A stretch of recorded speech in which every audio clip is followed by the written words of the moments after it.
the Indonesian national anthem Indonesia Raya. We kindly invite everyone to stand in attention.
Before we continue with the next agenda, let us take a moment to watch a short video in remembrance of Professor Mubyarto, whose legacy continues to inspire this forum.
Jadi kehidupan ekonomi rakyat itu tidak selalu hanya buruh tok atau hanya petani tok, tapi selalu macam-macam sumber pendapatan. Pertanian, peternakan, perikanan, gakulan kecil yang disebut ekonomi rakyat.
to officially begin today's event, we will now hear the opening remarks.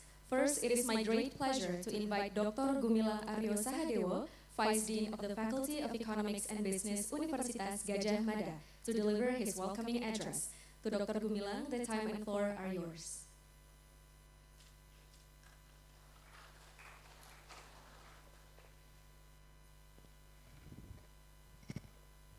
Bismillahirrahmanirrahim. Assalamualaikum warahmatullahi wabarakatuh.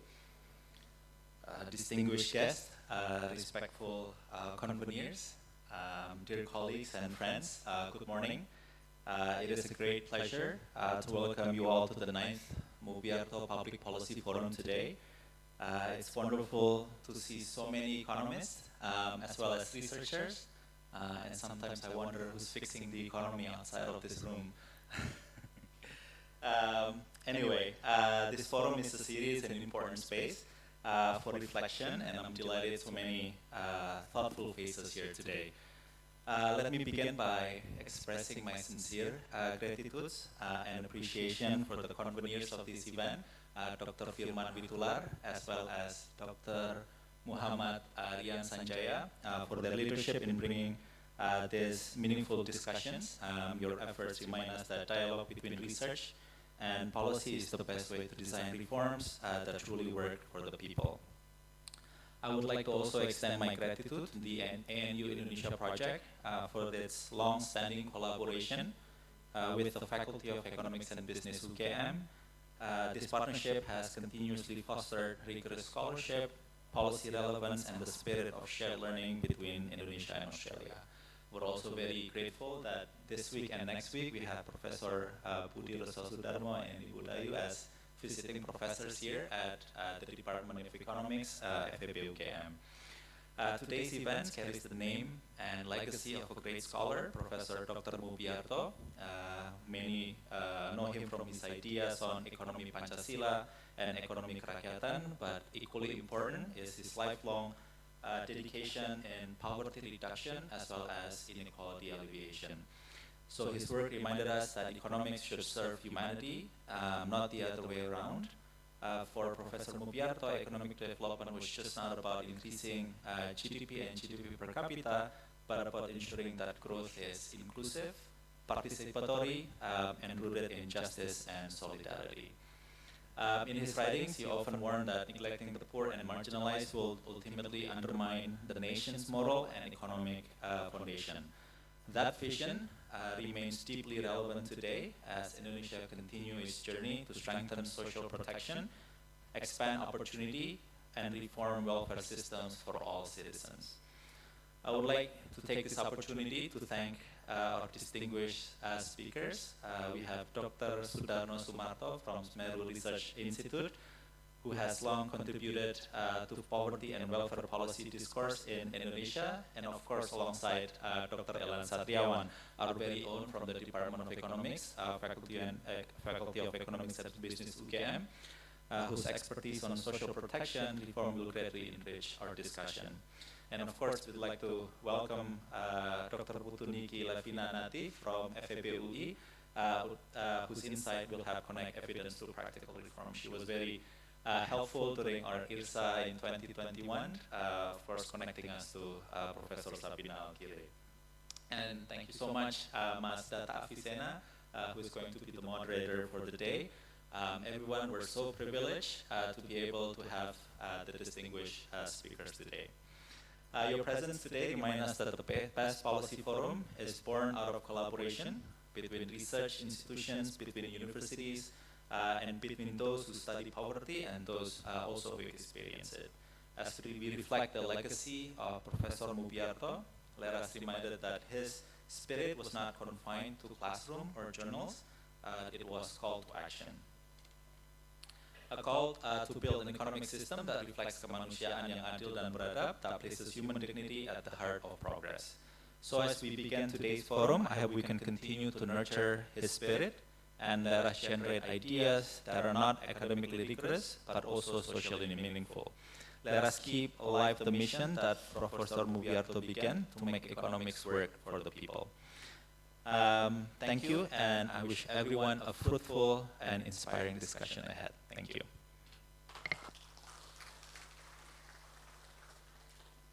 Thank you very much, Dr. Gumilang, for the inspiring opening remarks. Next, we are honored to invite Dr. Firman Witular from the ANU Indonesia project to also deliver his welcoming remarks. To Dr. Firman, the floor is yours.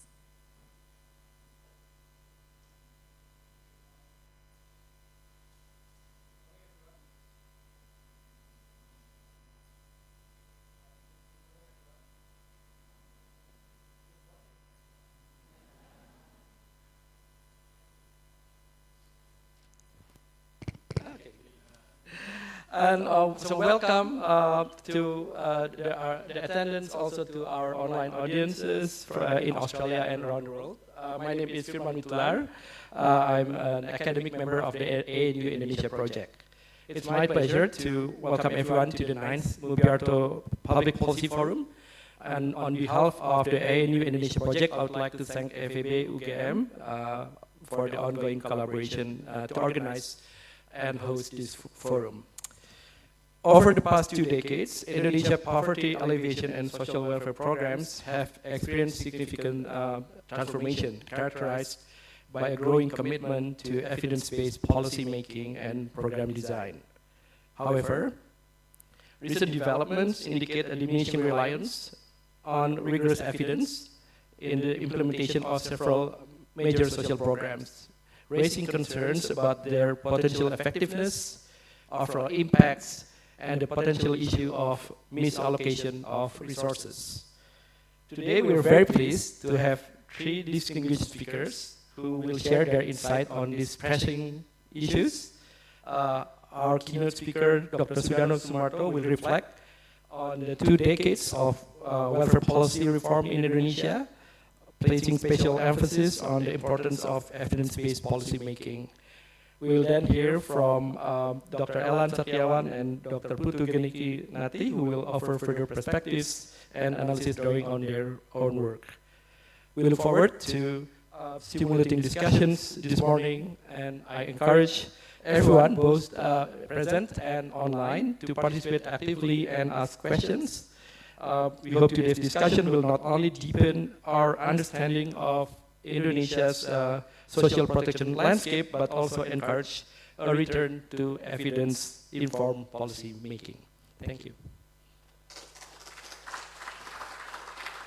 Thank you, Dr. Firman, for your thoughtful message. Before we proceed any further, we will have a photo session with all participants. To the documentation team, please kindly assist us with the arrangement.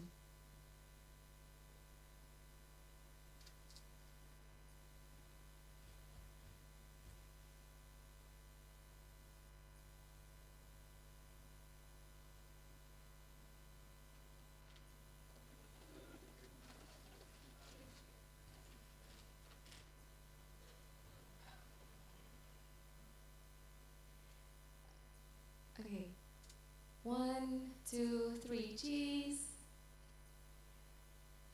Second time, 1, 2, 3.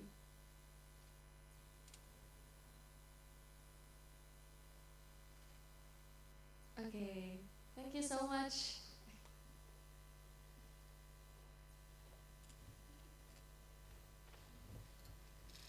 Before we proceed further, allow me to briefly introduce the background of today's event. The Faculty of Economics and Business at Universitas Gadjah Mada and Indonesia project at the Australian National University have co-owned the annual Mubyarto Public Policy Forum since 2017 in honor of the late Professor Mubyarto. Professor Mubyarto, a prominent economist at Universitas Gadjah Mada, was one of Indonesia's most influential intellectual on the issue of rural development between the 1960s and 1990s. The goal of this forum is to stimulate debates on key development policy issues in Indonesia, particularly on poverty and rural development topics. Ladies and gentlemen, before the session begins, allow me to introduce our distinguished speakers for today's Mubyarto Public Policy Forum. Our keynote speaker this morning is Dr. Sudarno Sumarto, Honorary Senior Research Fellow at the Semeru Research Institute. Dr. Sudarno has had a long and impactful career in public policy and poverty research. Before returning to Semeru, he served as a visiting professor at the Center for International Development, Harvard Kennedy School, and as a policy advisor for the national team for the acceleration of poverty reduction under the office of the Vice President of Indonesia from 2010 to 2024. He holds a PhD and MA in Economics from Vanderbilt University and a BSc in Economics from Satya Wacana Christian University. Joining him in today's discussion are two prominent economists, Dr. Ellen Satriawan, Associate Professor at the Department of Economics, Universitas Gadjah Mada, and Chief of Policy Working Group at TNP2K. Dr. Ellen has also served as a Senior Research Fellow at JPAL MIT and consultant for the World Bank. He earned his PhD in Economics from Michigan State University. Last but not least, we have Dr. Putu Geniki Lavinianati, lecturer at the Faculty of Economics and Bisnis Universitas Indonesia, and researcher at both LPEM FEBUI and the Oxford Poverty and Human Development Initiative at the University of Oxford. Dr. Putu was a Jardine Scholar at Trinity College, Oxford, where she completed her DPhil in Social Policy. Now, before we proceed to our main agenda, I would like to introduce the moderator who will be guiding us throughout today's sessions. Please welcome Mr. Data Avicenna, lecturer at the Department of Economics, Universitas Gadjah Mada. He will lead today's discussion and facilitate the Q&A sessions that follow. To Mr. Data Avicenna, the time and floor are yours.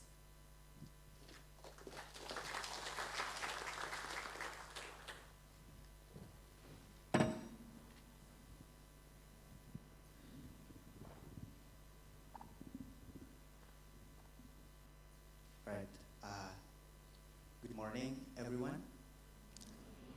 My name is Data Avicenna.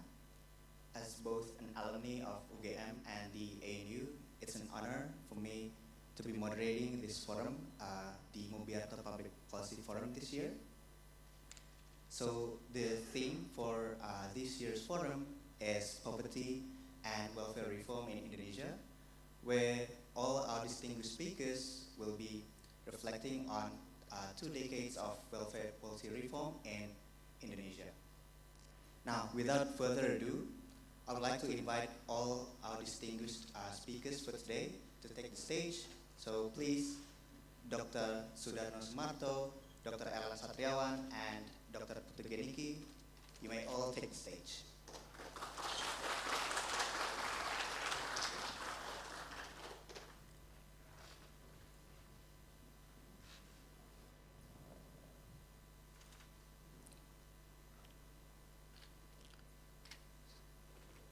For the forum, today we will begin with a 60-minute lecture from our keynote speaker, which is Pak Sudarno Sumarto.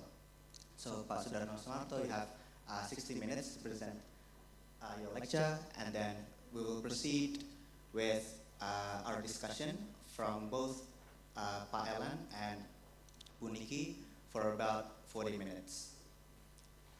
Without further ado, let's begin with our lecture from Dr. Sudarno Sumarto. Pak Darno, the time and floor is yours.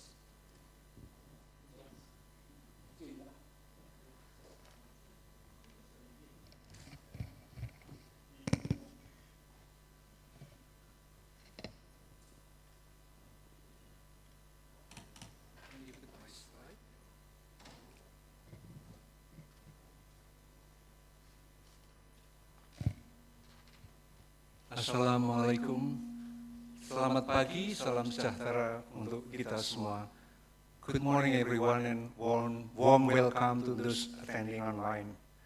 Thank you Mas Data and Mas Gilang and also Mas Firman for the kind and generous introduction. I'm indeed very grateful for the opportunity. It's always wonderful to return to this beautiful campus. I used to visit here frequently because 2 of our daughters actually graduated from this very school, and I would like to thank you all, the professor here, seeing you all of the familiar faces who equip our children with knowledge, dedication, and also perseverance to pursue their future. And they say hi to the professor here. My daughter is now doing a PhD at Oxford, like Nikki. I just visited her last month actually. And I'm honored to take part in this event. I'm indeed grateful and to share the stage with my dear friend and longtime collaborator and partner in crime, Dr. Ellen Satriawan, and also Nikki, the new generation of poverty researchers that we are grateful. We would like to have more of like Nikki and many from UKM to continue doing what they've been doing over the years. And it's also fortunate to see many faces, I cannot mention them one by one, Mas Rian, kemudian Ibu Annie, kemudian my relative also sitting here, many professor. I cannot mention one by one, but indeed very, very grateful. And thank you so much for UKM and also ANU. Mas Professor Budireksa Sudarmo, Mbak Dayu, welcome. I was surprised, I didn't know that you were here. But thank you so much for the invitation from ANU and also from Mas Gilang, Mas Rian, Ibu Annie from UKM, and Mas Elan also, Mas Vishnu. I have 1 hour, don't worry about it, so I'll just make it more, friendly and also relax here, because the issue that we are going to talk is a very, very difficult issue, because Mas Firman already highlighted about the challenge that Indonesia is having right now, but as I said, I'm an optimist and I would like to continue being optimistic in the future. Professor Rimawan, we had dinner last night, he's been skeptical, but I'll show you the way in the next 1 hour. In the next 1 hour or so, I would like to reflect on Indonesia's evolving story of poverty and social protection, drawing from more than 2 decades of work, including our close collaboration with Dr. Ilan Satriawan during our time at the National Team on the Acceleration of Poverty Reduction. It was in this very place where we started. I met with Ilan Satriawan, where I came here with Professor Budiono. I came back from Stanford in 2010, and he called me up. Mas Sudarno, can you help TNP2K? And then we have a lecture here with Ibu Deni Purpasari Vidyalatas, talking about poverty at that time. That was probably a very fruitful time where we invested a lot in knowledge. So, and then we'll see the result, what we did at that time. And also a colleague from the Smell Research Institute, Pase, for example, based on the work that we have been together, and also with JPAL, as well as a recent paper I co-authored with Sarah Amalia Sariva, who is now at the University of California, San Diego, on a book chapter From Safety Net to Springboard, Rethinking Indonesia's Protection for Vision 2045, edited by, among others, Professor Budireksa Sudarmo by ADB. It's going to come out hopefully soon.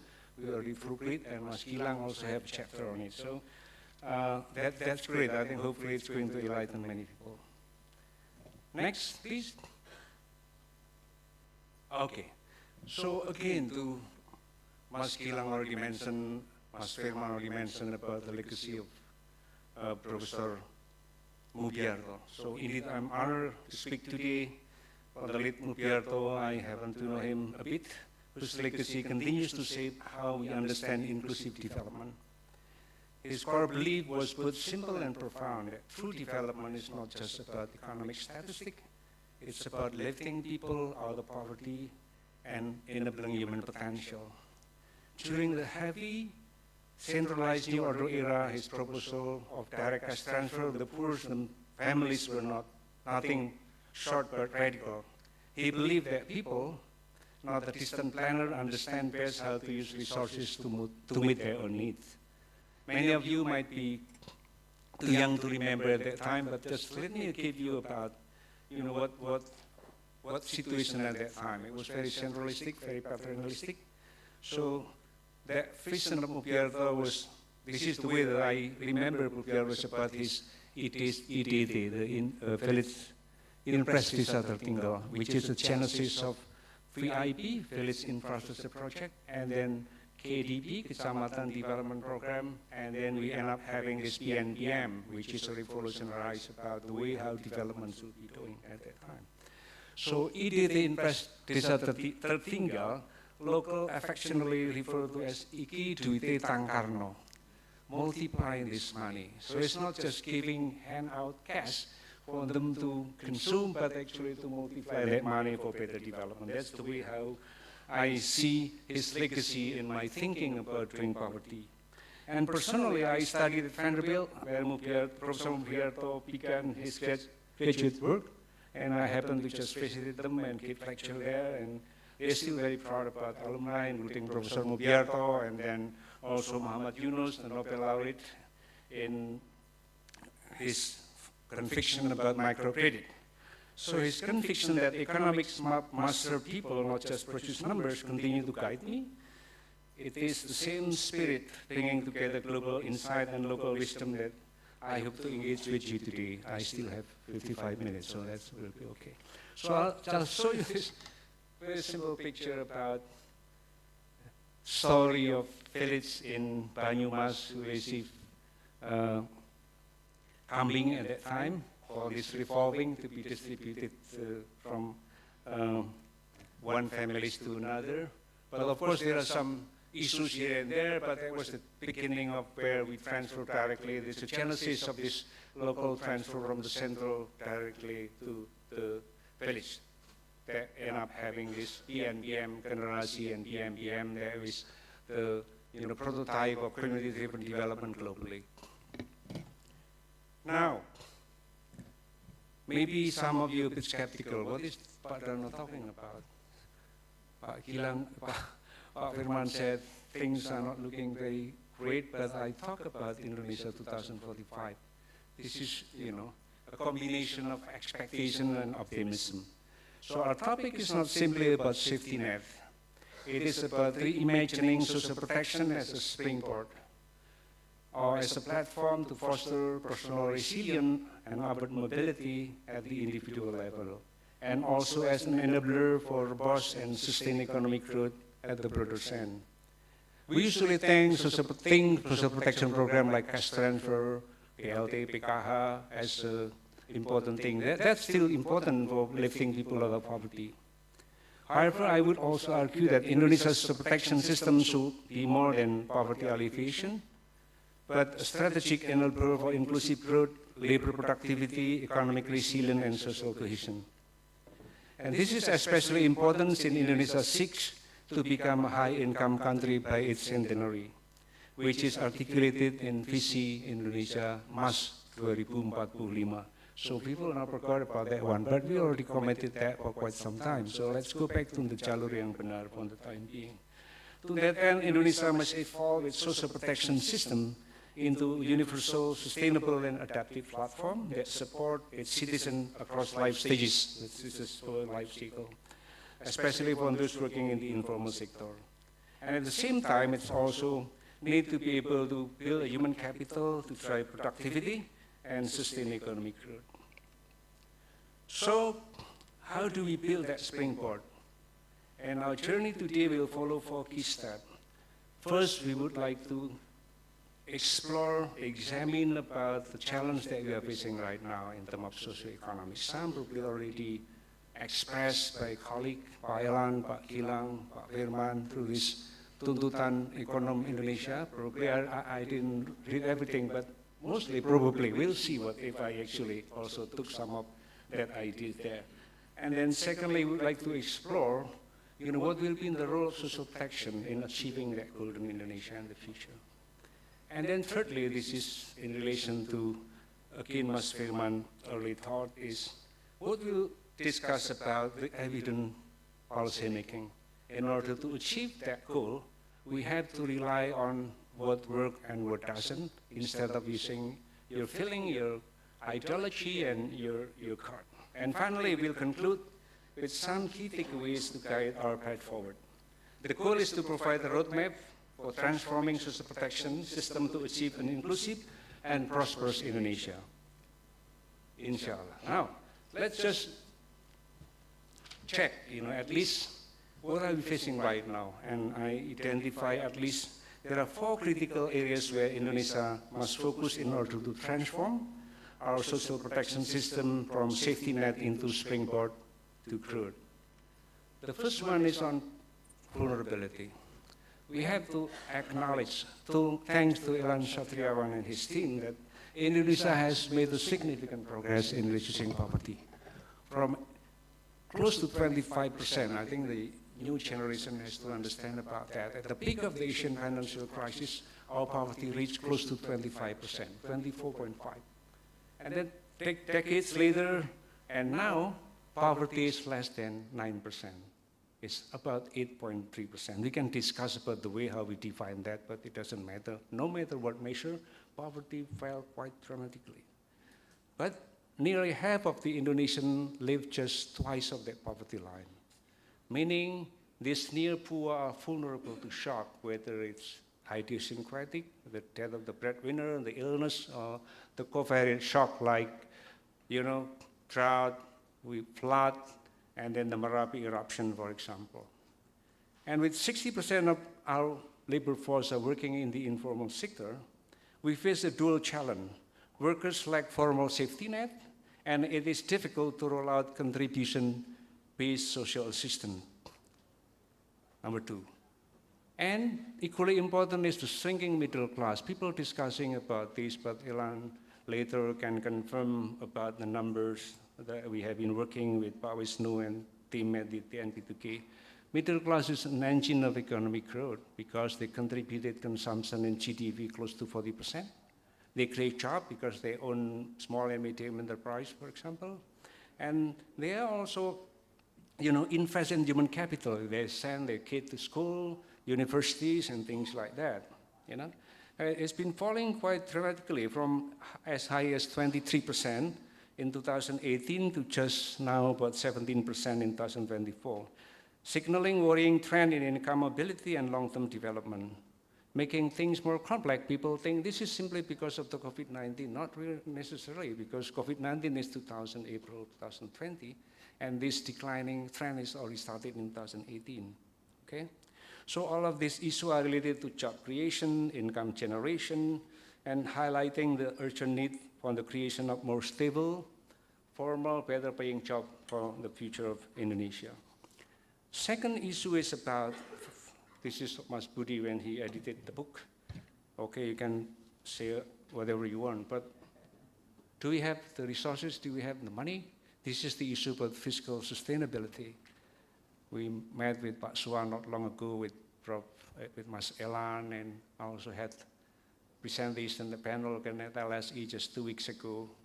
Well, 3 weeks ago, I believe that actually the problem sometimes is not only about money, but how can we spend the money, wisely, nicely, more efficiently. But this is real in terms of, fiscal sustainability, because despite the poor people in Indonesia, I just said it's less than 9%, but 60% of the premium of the BPJS Kesehatan are paid by the government. This is a problem.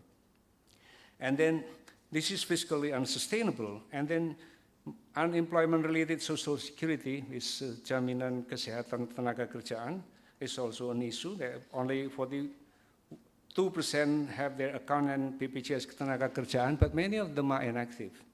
Okay, and this reflects high informality in Indonesia's labor market, where social insurance compliance is not mandatory.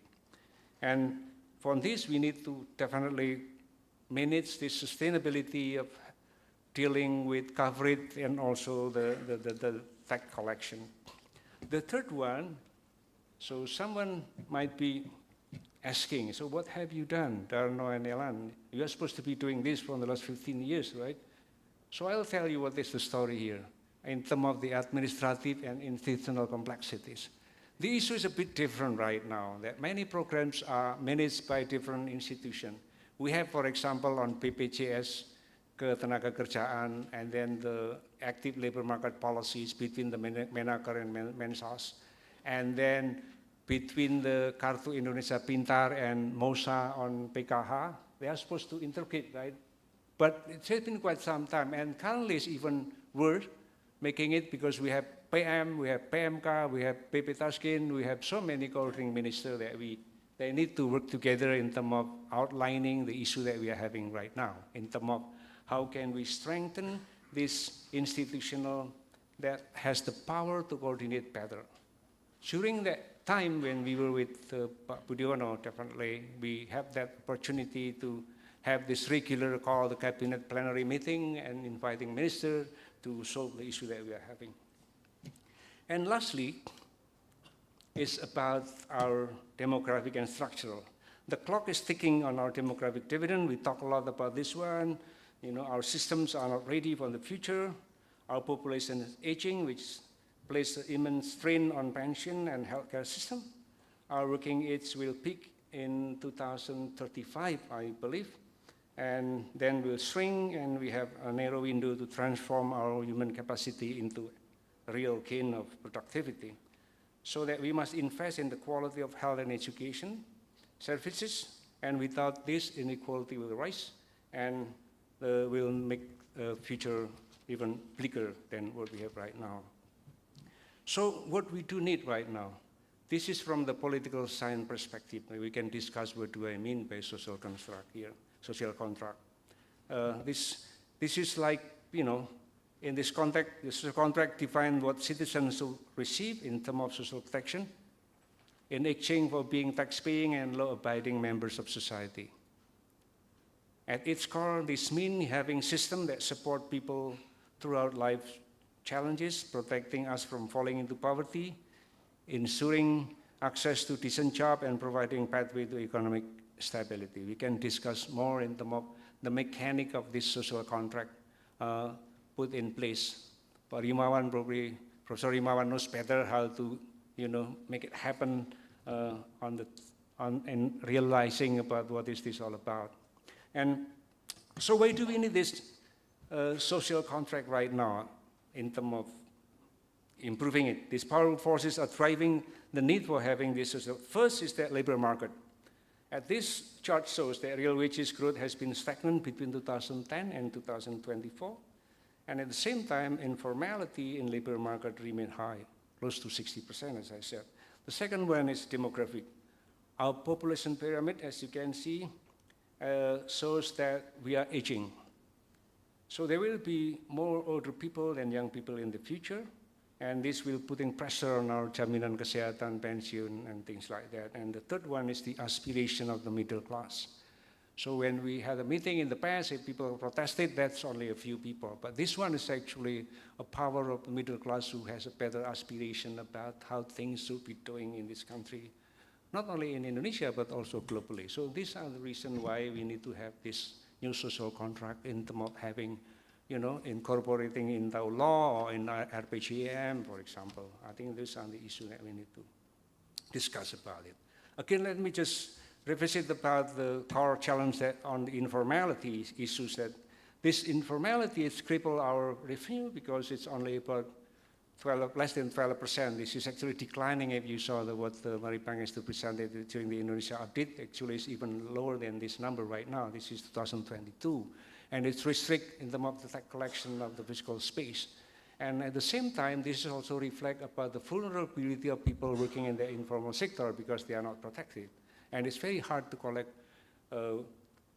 this tax within the people working in this sector. This is important. Now, before we move forward on the social protection drive economic growth, it is important to acknowledge the caveat about our source of economic growth.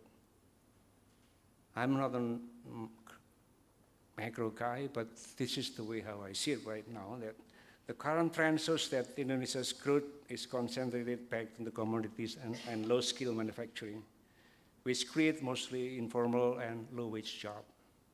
This creates a disconnection. We are building more trained labor force using social protection, but at the hand, after they graduated, there's no job to find. And this is something that we need definitely to think about it, what is going to be the imperative of growth model in the future.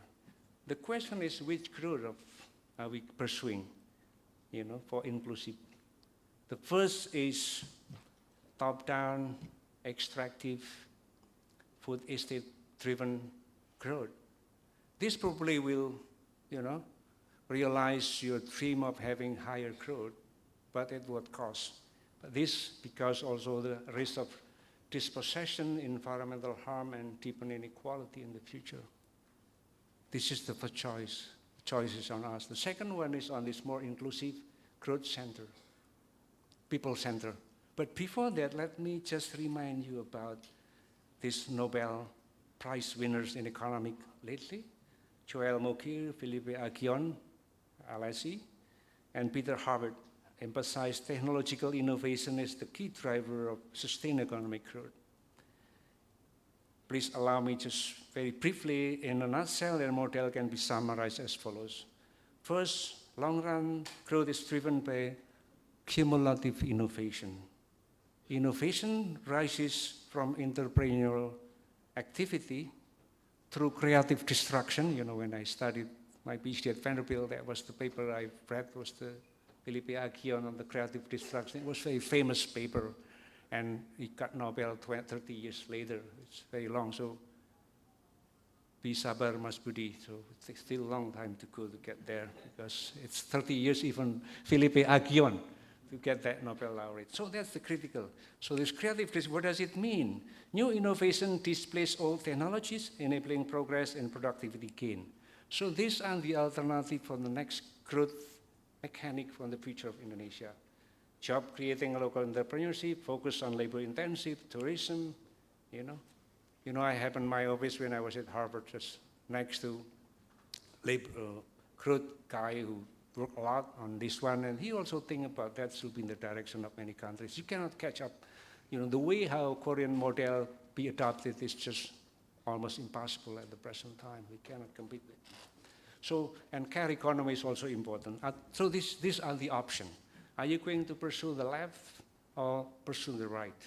I'm not the decision maker, but I just want to warn you if some of you will be called to become a minister.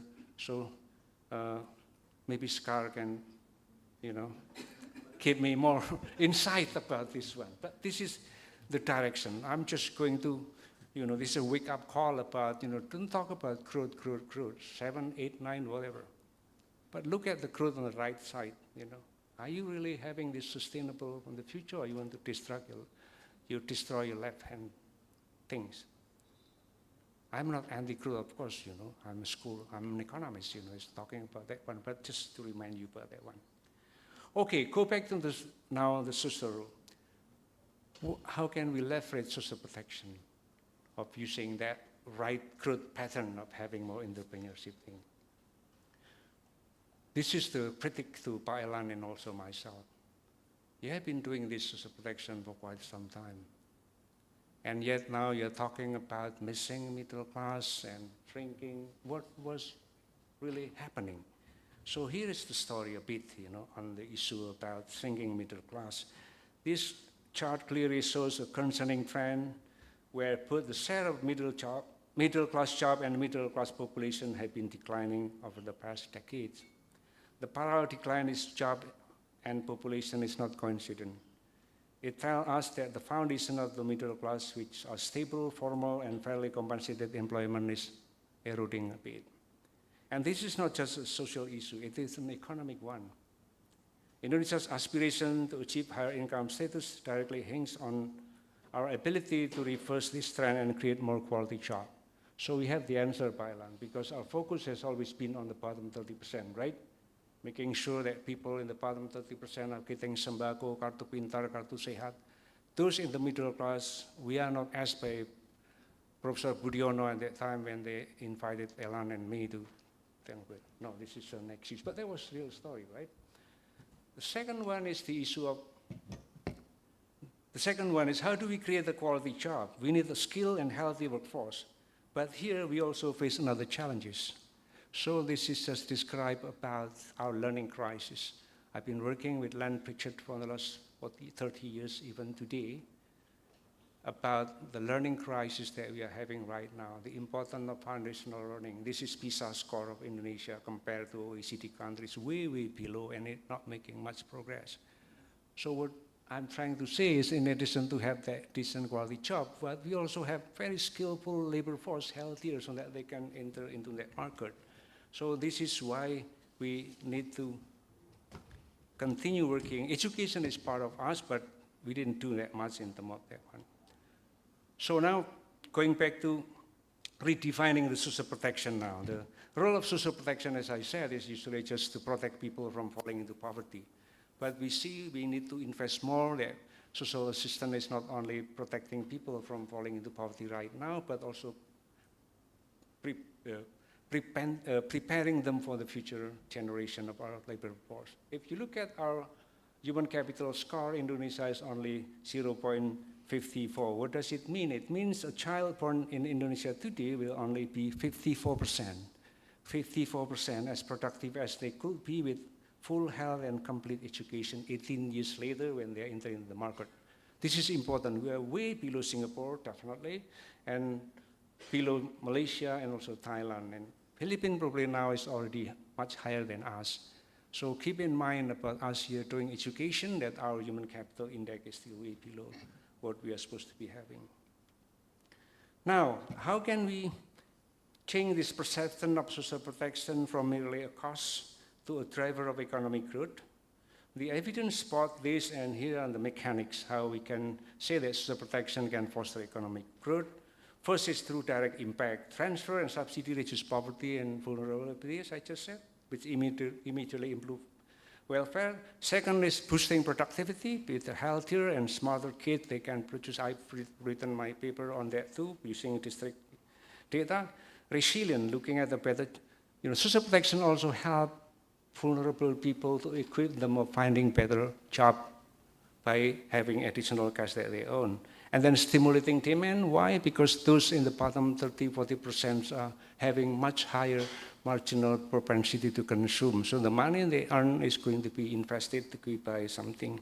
And lastly, equally important is the political stability. Yeah? By reducing inequality and vulnerability, we foster social cohesion and political stability, which is a prerequisite for long-term growth in Indonesia. Now, how can we tackle these structural issues? We have laid the foundation about this social protection through JK and BPJS, but we also have these structural challenges we are having, the sectoral informal, and then aging population and fiscal sustainability. That's the issue that I've already elaborated, but we need to work more detail in terms of this one. Now, this is what Mas Firman highlighted at the beginning. Maybe he's not very happy right now that evidence-based is not being to be the foundation of our economic policy making. Here is the story. Simply put, what it is. Evidence-based policy making is places the best available research at the heart of decision, ensuring policies are informed by what works, not just intuition. Okay, this is important.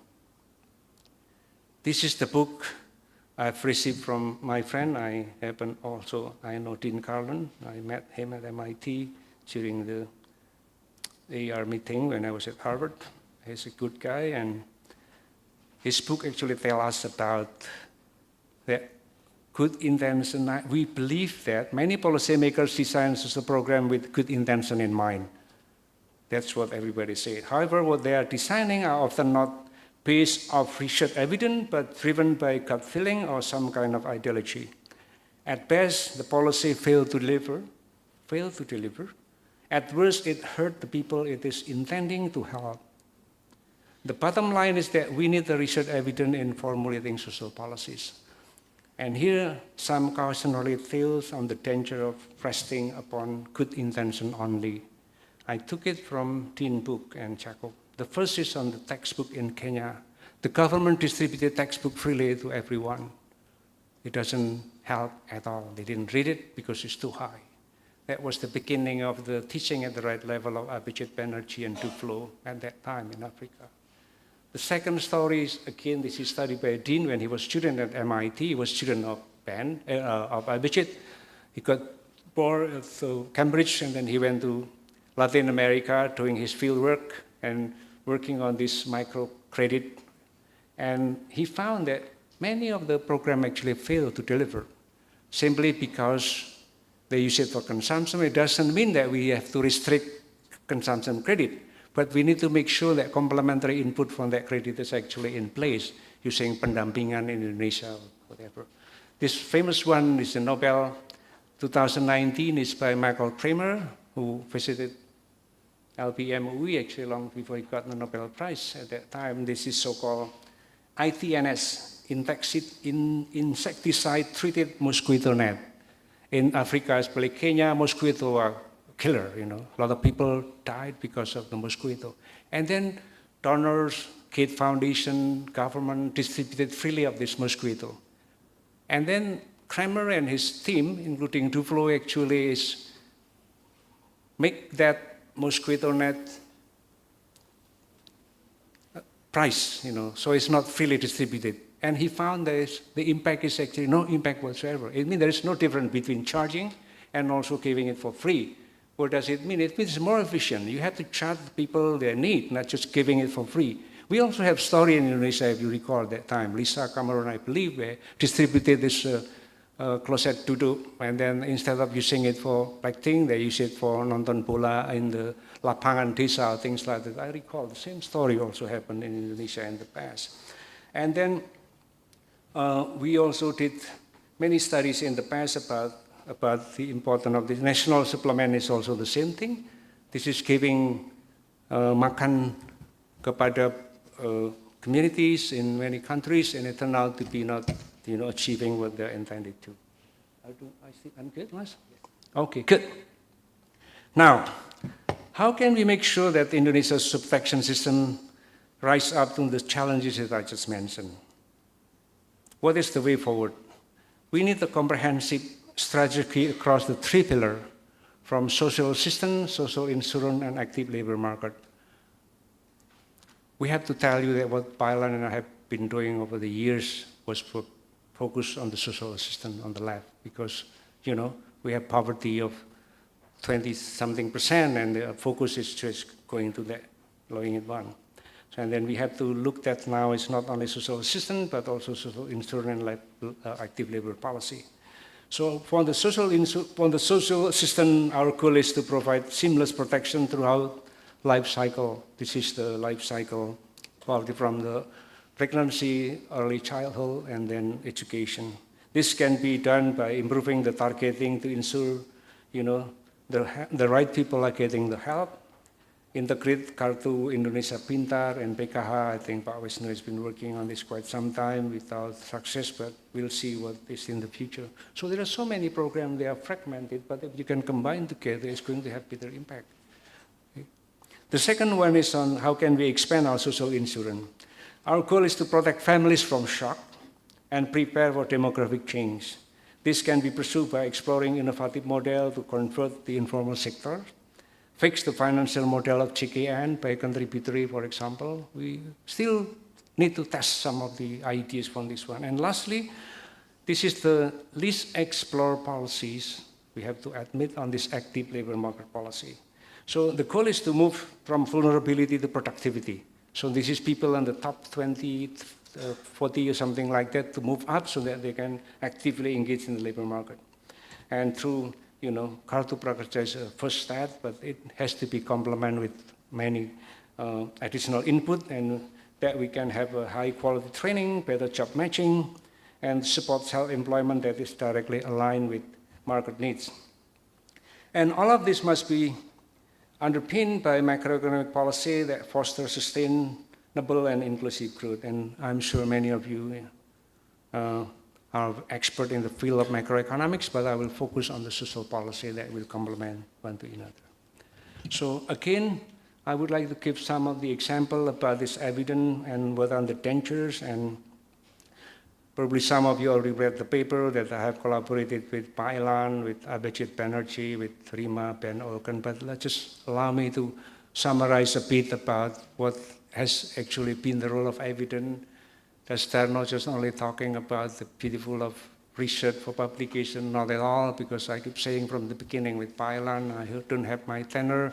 I have my tenure at home as a husband and father. That's all I need for my life, and basically just how to improve the policy making process. And so this is the story that I've been doing over the last 15 years, including with Nobel laureate Abhijit Banerjee and Pailan, definitely on the many issues now that I would like to talk very briefly, and then we can learn what we can from this one. The first one is on targeting, actually, because we do not observe income, because 60% of our labor force are working in the informal sector. If you live in America or in Australia, you know exactly how much money I should give it to Pak Firman or Mas Budi, because I know how much income he earned and he pays taxes. We don't have that one. So this is one challenge, is about how to target. The second one is, in some places in Indonesia, the banking system not working really well because of the satellite is not working, and then supply, if you would like to give it in kind. The question is, do we need to give it in kind, cash, voucher? The third one, equally important, is how can we make sure that the benefit is actually getting to the right people? There are many program leakage in the past, like Rice from the Poor, for example. There are missing rice. This village was supposed to receive about 10 tons in a month, turned out to be at the end of the cycle is only getting about 6 tons. Where has all of that 4 tons gone? That's also important to make sure that, to avoid this leakage. The politicians like evidence. They criticize Elan, Satriawan, Sudarno. You keep giving money to people. This is charity, and this doesn't have anything good for people. So we need evidence to convince them about what is the impact of your intervention. So we need to have that to articulate it in the policy-making process. Let's talk about the first one. This is make it quick. Who is eligible to receive assistance and how do we identify them? We have been doing this a lot of paper. Actually, Elan also, the recent one was I presented at Harvard, and they are amazed about how did we do it. This is about targeting at scale. This is using community-driven development during the COVID-19. So we have proximity testing, we have community targeting, we have on-demand. So this combination of the three, we are in the frontier in terms of targeting mechanics. What we need now is to improve the system, make it more frequent, updated.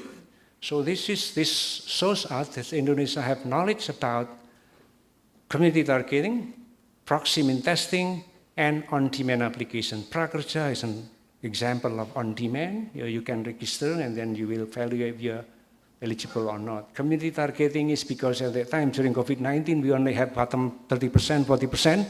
And I recall Pak Menteri, now Menteri Kesehatan, Budi Gunawan Sadikin, he was the Deputy Minister of State-Owned Enterprise, called us up, you only have 40%, we would like to cover more.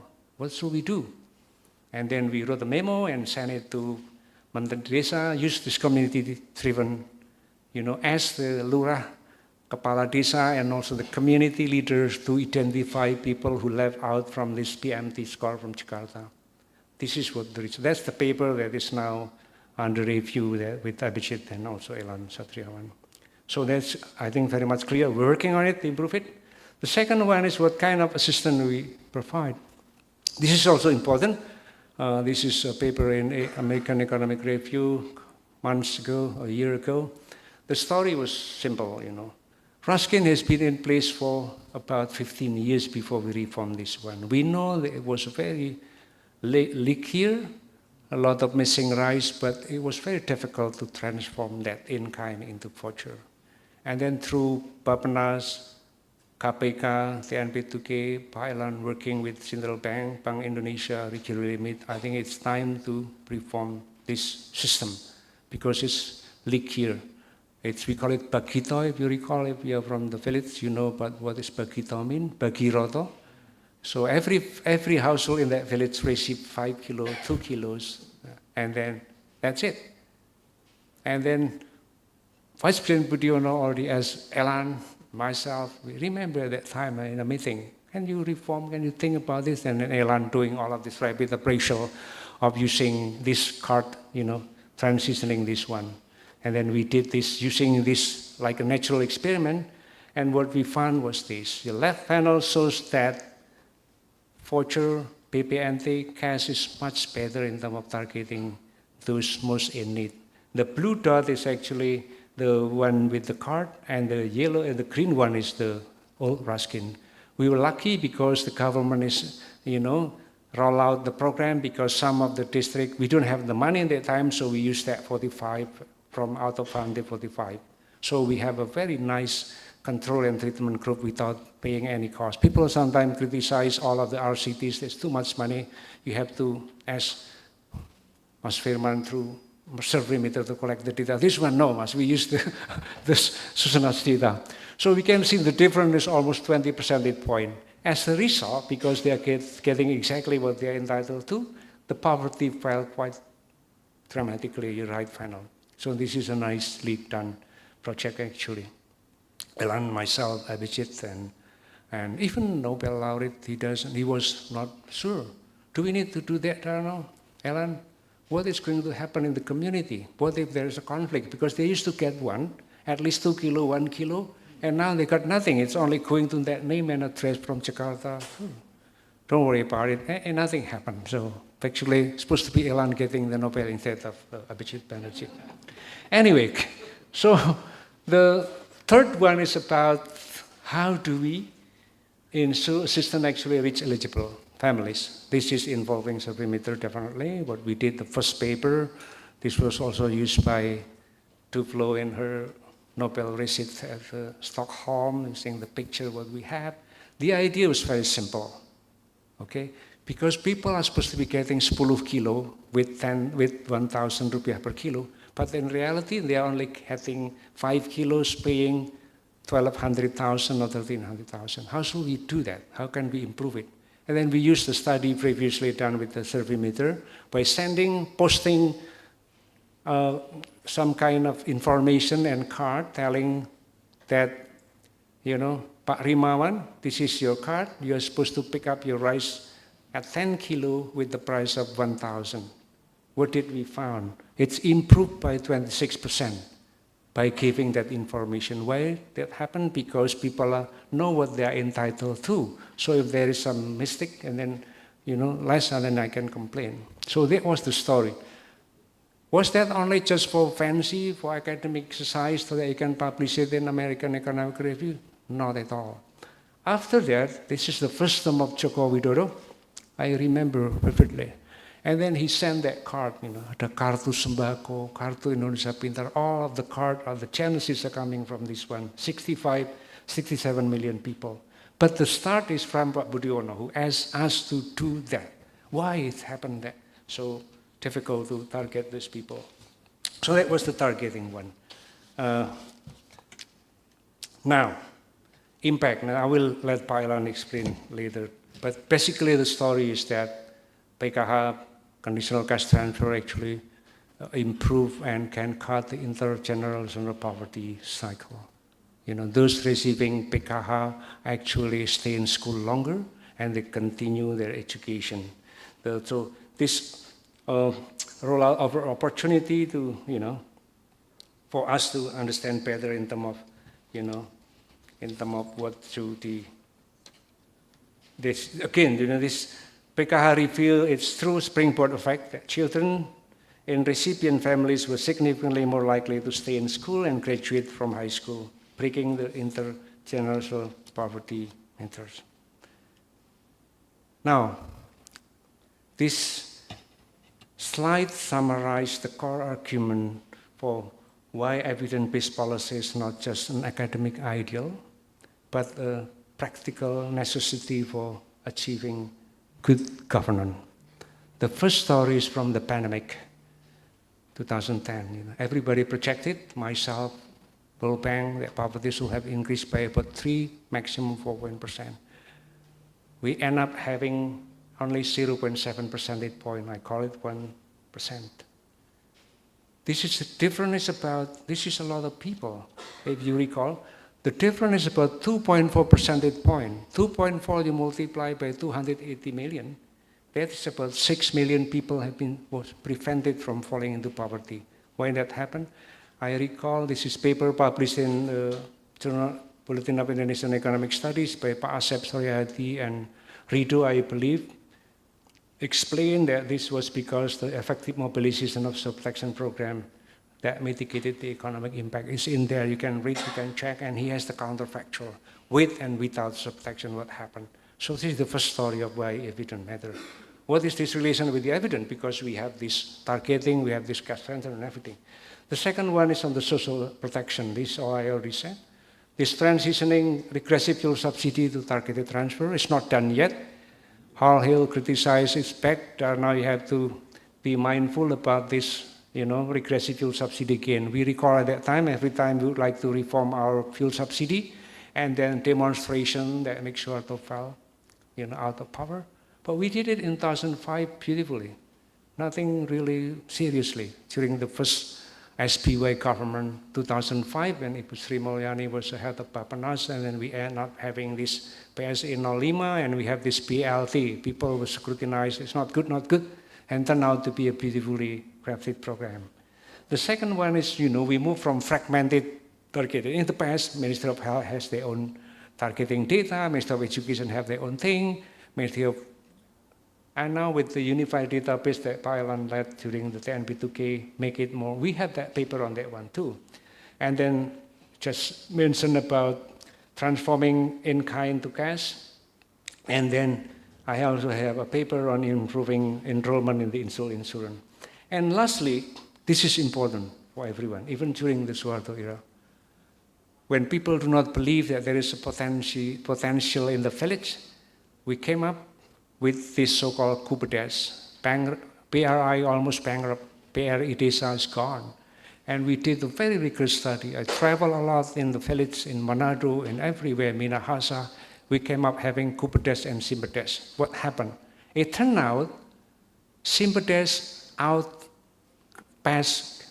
Kupedes, meaning that people are saving more than they borrow money. And it's helped a lot of people having access. Every time we talk about microcredit, about our friend, Muhammad Yunus. Again, we happen to went the same school. He's great, he's genius, but Indonesia also have something to be proud of, the Kupedes, Simpedes. Inmas, Mas Budi knows well about this one during the Green Revolution. CPIS, my old institution, have the 10 village studies where we visited this program, looking at what worked, what doesn't, how to improve it better with James Falk, with so many people at that time. And then this one that surprised me was the support for informal sector. During that time, 87, something like that, sector informal were harassed, beaten, discriminated by local government in Jakarta, in Semarang, Surabaya. Becak driver were not allowed to operate, scavenger were confiscated, had gerobak. PKL were beaten up, a lot of pungutan here and there. And then we did study in Jakarta about the importance of informal. We documented what is actually going on with the informal sector. It turned out they are very productive. They supply food for people working in the formal sector, Sepanjang Tamrin and everywhere. And then that took us quite some time, and then we wrote a memo, and then we get to Pak Ali Wardana, our boss. And then he went straight to the Cendana, to President Suharto, and he told us after he returned from the Cendana, with us, brief us what was happening at that time. And he said he was very impressed, he liked it. People late Tin Suharto were even there when I presented about this sector informal. Where did he say that? Maybe if my friend at CPI is also attending this online, maybe correct me if I'm wrong. And then what he said, the following week or day, he said that informal sector is a laskar mandiri. You can Google it with Ashley Tan, This is the self-reliant fighter. It's time to stop discriminating them and give them space. If they, actually make everything worse for the Pecha, have a rayonisasi or things like that. That was a true story. I'm the economist, happened to be, before I went to Vanderbilt, actually I did that. But Ali Wardana was very, very nice, and he's the one who promoted me, and even when I was there, I used to call with them. But none of this happened automatically. It was driven by institutions. In the past, we have the TNP2K, we have CSIS, we have CPIS, we have LPM, we have UE, we have UGM, hopefully that's what. Acting as an innovation engine to translate research into policy, serving as coordinating central, and having this body of empowered institution. This is important. You have evidence, you can, I'm smart, I'm the smartest guy in this town, you have to listen to me. It's not going to work that way. A lot of smart people out there, great idea, maybe it doesn't work. So, to conclude, Indonesia must evolve its social protection system from a basic safety net to springboard for inclusive growth, reliance, and productivity. And here are the 5 key takeaways. First, we have to move beyond poverty. We learned that social protection boosts human capital, economic resilience, and social cohesion. Our challenges are high informality, financial strain, demographic shift, and fragmented system. And we need to renew our social contract, and we'll let you discuss later. And we need to have this unified, sustainable livelihood graduation pathways life cycle, combining social protection to active labor market policy, and let the evidence lead our policy making process. So I think that's all my story, and just forgive me if I over the time and also took some of your time here. Thank you so much, appreciate it.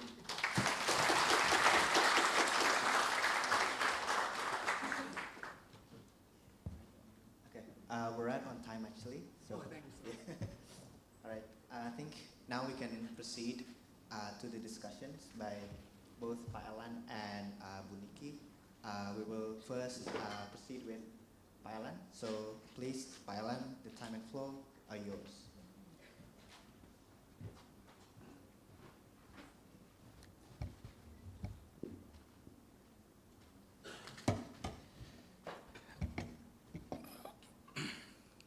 Okay, so while waiting for the slide to be displayed, so first of all, I'd like to thank the organizer, Pak Firman, Pak Rian, actually for inviting me to serve as a discussion for my dear close partner in crime, Pak Sudarno Sumarto, commemorating the legacy of Professor Mubyarto. Yeah. I know him, or my collection of memories about him is actually not just from the experience sitting in his class or reading his articles. I think know what he has been done, creating the Impres Desa Tertinggal and so on. But I think I was privileged actually during my early career as academics in early 2000, when I had the opportunity actually to be his office mate. So I worked at the Indonesia Family Life Survey right after I completed my master's degree from Australian National University. And it happened that we share actually the office. So both me and Professor Mubyarto share the office actually in the IFLS office in Sakip. Only few months, but for that short period, sharing that office, I think I know Professor Mubyarto were more than just an intellectual who has passion actually in the poverty, in the economic kerakyatan and so on, but I found him also is the person who has heart, mind, and action actually very consistent. And this is a rare figure that actually we didn't find actually not this kind of person in current situation. So I think for that, again, I'm privileged here to stand in this forum to commemorate his legacy. May his rest in peace. And it's a delicate, it's a tricky situation here, standing here, actually like serving as a discussion for my dear friend Mas Darno, because we've been like, working side by side. And I'm not just saying that he's as my partner in crime, but I should say that he's actually also my mentor in the field. And I think everyone here agree, when it comes to the poverty, the issues of the poverty, the social protection, I think if not the single, but among the few, the guru is someone that we call as Sudarno Sumarto. Yeah. So what I think it's natural then. Ini yang mana ya? Oh, yang kanan, bawah. Yang besar. Nggak bisa nih. Okay. So then it's perhaps natural that mostly I agree with him on what on his observation and his argument in his presentation. on the challenge of on the challenge that Indonesia is facing, that is no longer poverty because it's already been reached at I think a single digit now, like 8.47%. But we have like a bigger challenge now. It's which is the drop of the welfare and the worsened resiliency of the vulnerable non-poor, including the middle class. And on also using the social protection to address those challenges, as well as on the importance of the evidence in handling to improve the social protection, not just to protect, but also like to promote the inclusive growth. So my discussion here will be mainly complementing to what he said, adding some facts, strengthen the arguments, and will focus actually on the argument that Indonesia should shift from just focus that from putting actually the poverty alleviation as the main priority, more to empower the vulnerable and the middle class, which I will argue that it will eventually back to create the momentum to accelerate the poverty reduction. Secondly, it's on the leveraging of the social protection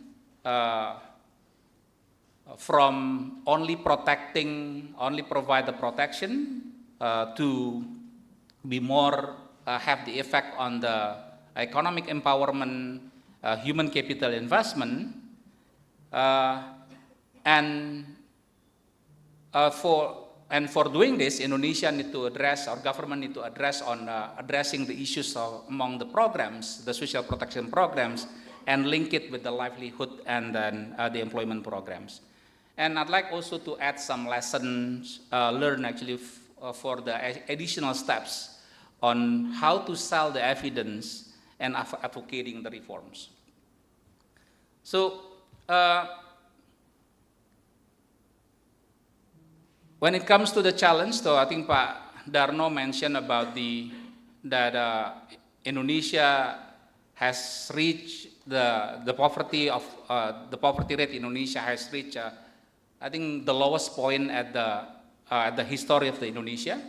It's already been like 8.47%.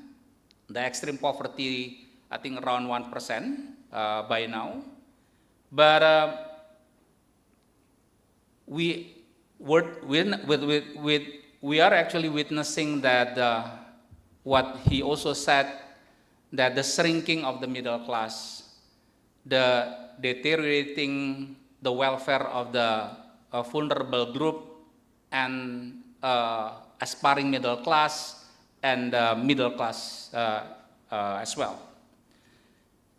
And my argument here that Indonesia actually should shift focus from the RPJMN, the priorities of the current government, should shift actually focus not just only targeting the poverty rate in the RPJMN, but also to have some targets, some priorities explicitly written on how to empower the middle class. This is just some additional facts that the shrinking of the middle class, the worsening welfare of the middle class, the vulnerable non-poor is true, because I think we've heard the negative response from the government. Many economic ministers actually denied that the middle class is all fine. They still receive the many government subsidies, many government programs, but what they couldn't actually deny, the fact that this middle class, including the aspiring middle class, their welfare actually worsens even even prior to the COVID period. If you see the graph on the left side, we see that this is the analysis from the Susanas panel 2022-2023. We see that the middle class, those that read the second from the top, only during this 1 year period, that proportion of the middle class is actually shrinking, because some of this middle class fall into the lower group of this welfare.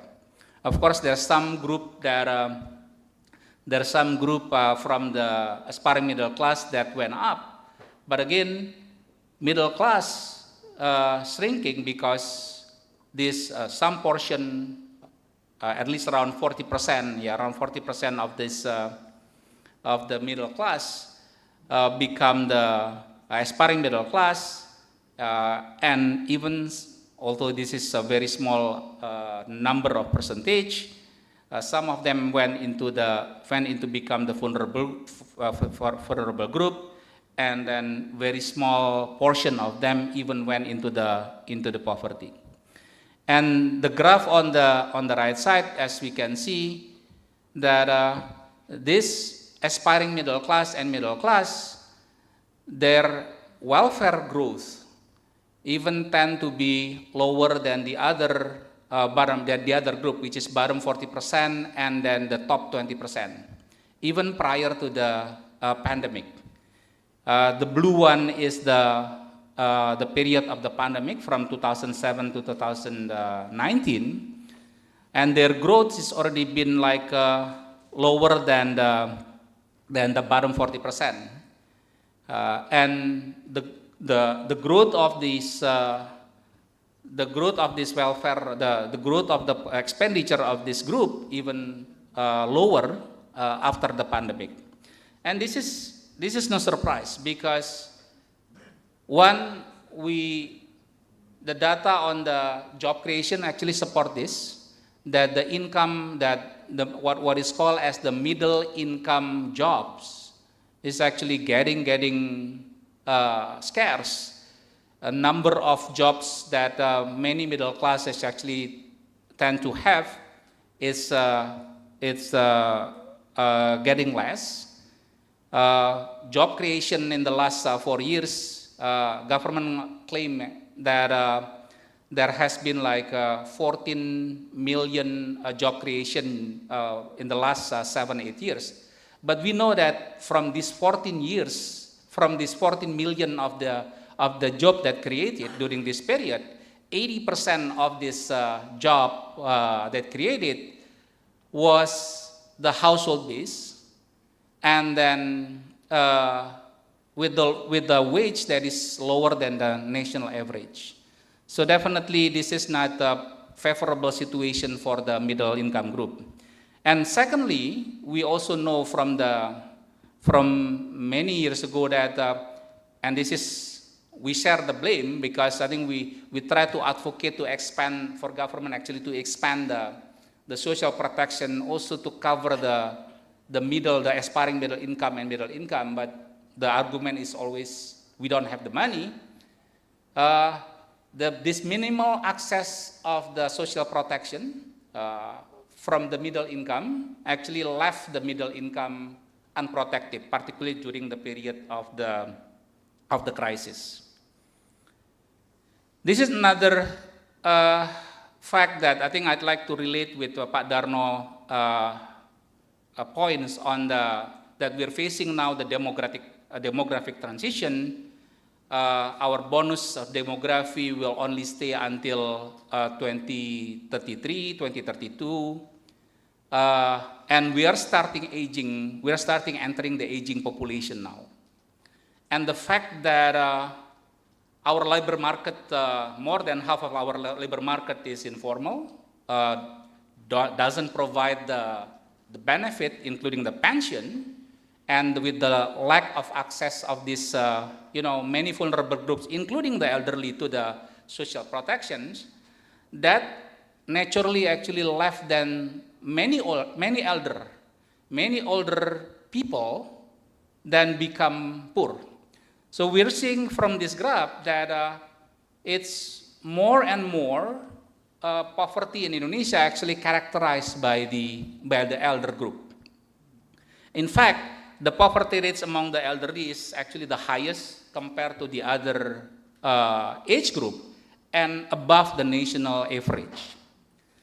So I think I also then agree that definitely social protection is the one of the instruments that we can use to address those challenges. But then what kind of the social protection, what kind of the improvement that we need to do for the current social protection to be effective to address this challenge, and even to function better in like promoting or empowering the economic capacity of the poor and vulnerable, including the middle class, so that to promote the inclusive growth. So Indonesia has actually already set the mission plan to establish what is called as the life cycle social protection system. And this is we did in 2019, RPJMN 2019. So it is stated in RPJM that Indonesia is visioning to have or to build, to develop what is called as the life cycle social protection system, sistem perlindungan sosial sepanjang hayat.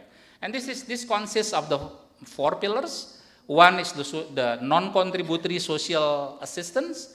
We know in this pillar we have the PKH, program sembako, PIP, and so on. The second pillar is the mostly contributory social insurance. There's some part that non-contributory, like PBI JKN, but we have also the contributory element, which is JKN Mandiri, or contribute for the employment social insurance, mostly either full paid by the workers or subsidized by the companies. And there are 2 pillars, which is the access to decent livelihood and employment, and then also the adaptive social protection for disasters. The top 2 pillars actually already been like there. I mean, I think Pak Darno mentioned about that we've been working in the last 15 years on like improving these 2 pillars, the social assistance, the social insurance. But not so much actually on the link these 2 pillars with the link to the element of the livelihood and element of the access to the employment. We're also still working the 4 pillar, the adaptive social protection for disaster. I mean, where Indonesia is prone to the many natural disaster, as well as we should actually prepare for the shocks, aggregate or idiosyncratic. So then we need to have this adaptive social protection, but this is still work in progress.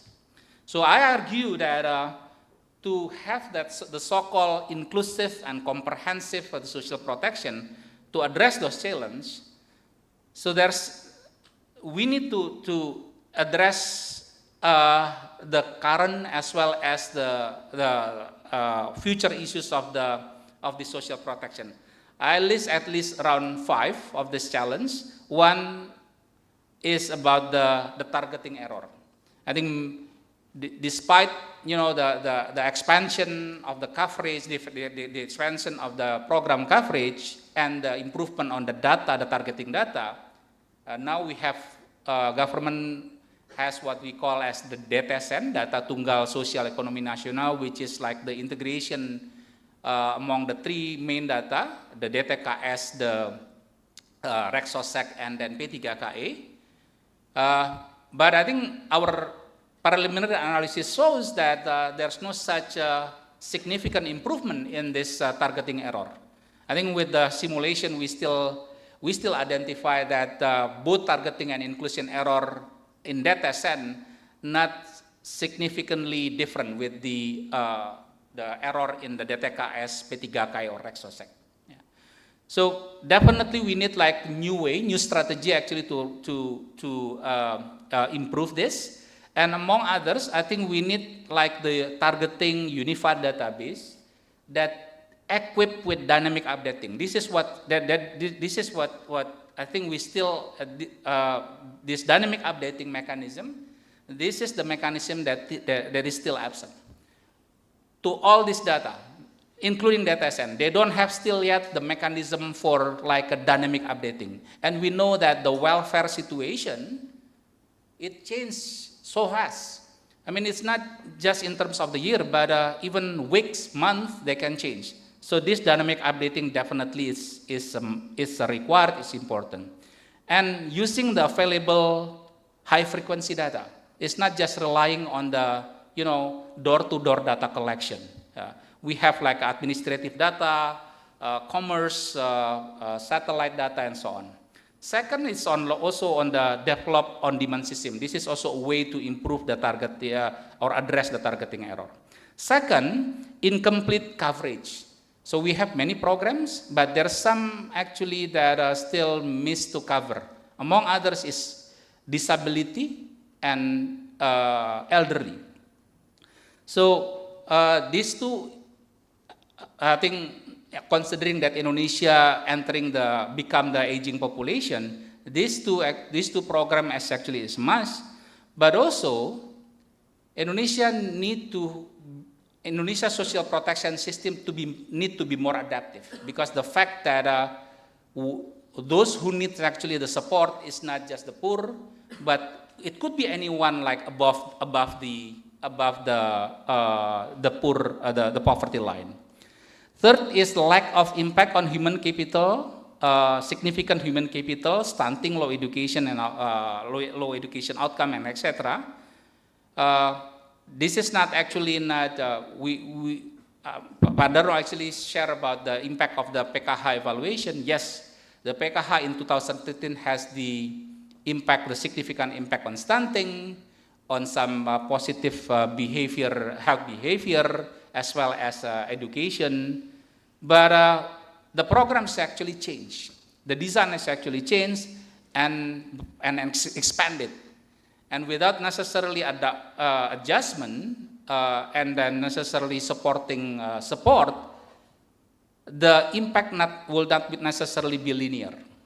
And that's what we see actually happen to PKH as well as other programs. So they start small, good impact, but and because of that good impact, they expand the program, but again, without necessarily improving actually the system,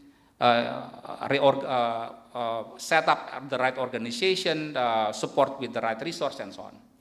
Fourth, missing link in provision access to livelihood and employment program. I think Pak Darno already mentioned that. I think we already have program like a Prakerja, but unfortunately it's no longer there. The new government actually decided not to continue with this program. But definitely our social protection program need to link between this existing program that mainly actually about protection with the new program, the livelihood and access to jobs, that objectives is actually to promote the economic capacity of the poor and the vulnerable. Fifth is on the unsustainable financing. I think Pak Darno already mentioned the fact that we spent like 500 trillion rupiah since 2020. But out of this 500 trillion rupiah, the social insurance only spent about 200 trillion.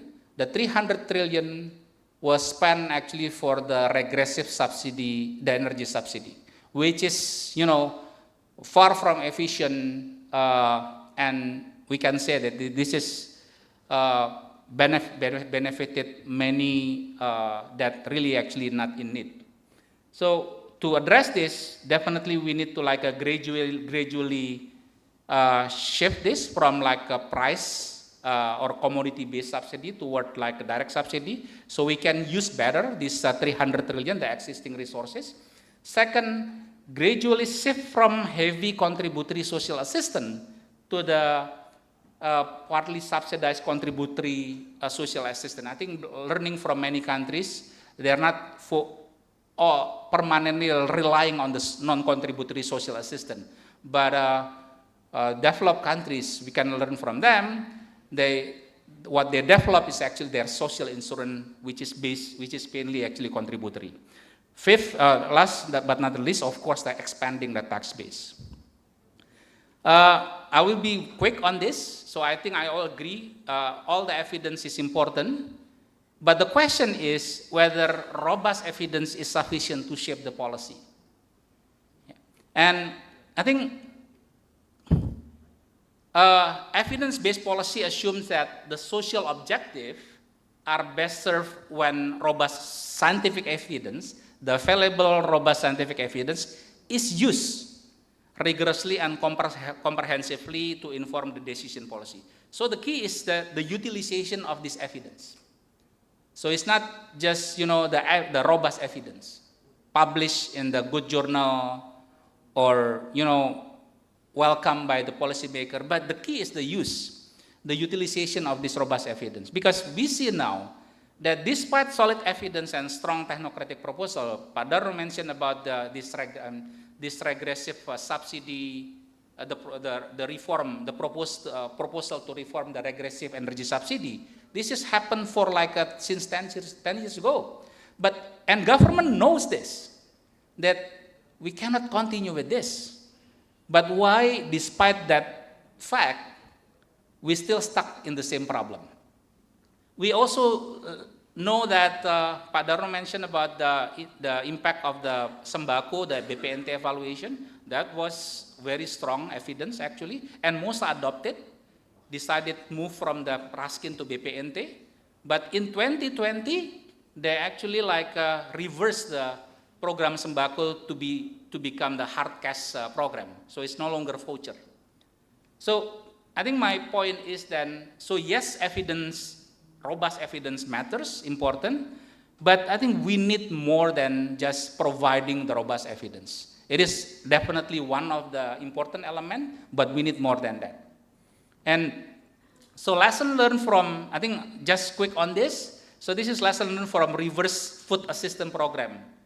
So in 2017, 2016, government already decided to move from Raskin to the BPNT. And this is, among others, based on actually the evidence that we provide to the government. But despite this success story, in 2022, MOSA decided to reverse the program to become the hard cash. And meaning so it's not transferring through banks, but definitely hard cash, just like old BLT, distributing the money through PT Pos, where people actually queue in the long line, get the money every month. So why it happened? Yeah. So this is actually the facts that reforms or that evidence is not necessarily all the time used, all the time accepted by the policymakers. Yeah. So the question is whether this setback, the change is a setback for the new program reform. Well, yes, because I think according to our evaluation, that this might return actually the program back to its traditional problem, yeah, just like BLT, just like Raskin, and deviated from its expected outcomes. But I think as a researcher, we also need to be open-minded, because I think we also learn from the literatures, and in many countries actually, in-kind, hard cash, as well as vouchers actually still coexist. So while of course we see some setback in general, but perhaps in some of the region, this program might still have the impact. The hard cash actually might still be needed, or in-kind actually might still be needed, particularly in the country. For hard cash, the region that without financial infrastructure, without signal, they definitely couldn't or doesn't have the bank. They definitely need the cash more than bank transfer, or they might need more in kind because the market is not there, the shop is not there. So our brother and sister actually in Papua, you cannot, if they give us, if we give them actually the cash, how they spend actually that money. So for that case, definitely an income perhaps still needed.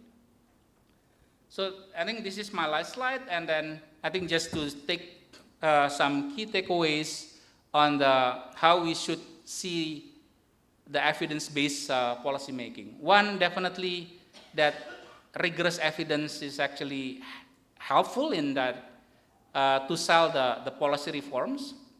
And then after the buy-in from the government, definitely it's the main element to facilitate the policy reforms. But the adoption of these policy reforms of the proposal not just determined by the robust evidence itself. It needs also what we call as the policy advocacy, and that includes actually working side by side with the government, and that's our experience in TNPTQ for the last 15 years. So yes, it's perhaps menyuapi ya ke anak kecil, but that's the fact, because even we try to invest on them, improve their capacity, but next month they've been rotated to other jobs, and we're dealing with someone new without necessary knowledge and skill. So also reforms, this robust evidence, this policy proposal reforms need to consider timing when it comes to submitting to the government. This is experience from also from Raskin reforms. We propose actually this voucher program in 2014 to the SBY government, but that was declined not because they think this is not good, but because that was too close to the election. So we're not hopeless. So we try again in 2015, 2016. Under the new government, we proposed the same proposal, and that led actually to the adoption of the BPNT program. And once the program reform adopted and implemented, it's also important to sustain the reforms. And how we sustain the reforms? One is by ensuring that program is executed according to the design, and by investing on the improvement of the programs. And last but not the least is that investment on the knowledge about the evidence and capacity to use in the government, by the government, is continuous effort for everyone, all of us here that works in the supply side of this evidence, supply side of this knowledge. Thank you very much.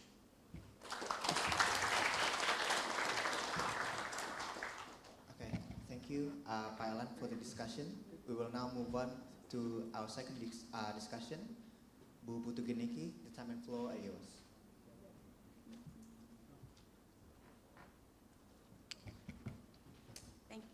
Thank you so much, Mas Data. I promise I only have 4 slides. So Pak Elan just said that it's challenging to come after Pak Darno. Can you imagine me? It's even more challenging to come after these 2 really prominent leaders in poverty and social protection, who are both my mentors, and I'm sure who are both all our mentors. I only have slight additions to the amazing points that Pak Darno and Pak Alan have already made. I agree completely on all the points that Pak Darno and Pak Alan made on the importance of evidence, the importance of triangulating evidence and into policy advocacy. So completely agree with you both. So whilst I wait for the slides, I'd like to again say thank you to Mas Gilang and all the distinguished faculty members at UGM FEB for having me today.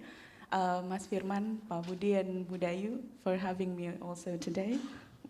And also, most importantly, all the students here this morning, thank you so much for coming. So I'm really looking forward to listening to all your comments and questions. So I have a couple of slides, just in case they're there. So actually, I would just like to reiterate the relevance and importance of Prof. Mubyarto's thoughts to Indonesia today. So on the idea that growth should be inclusive and participatory. Growth should be based on Pancasila, where human dignity should be basing economic growth. Thank you, Sudarno.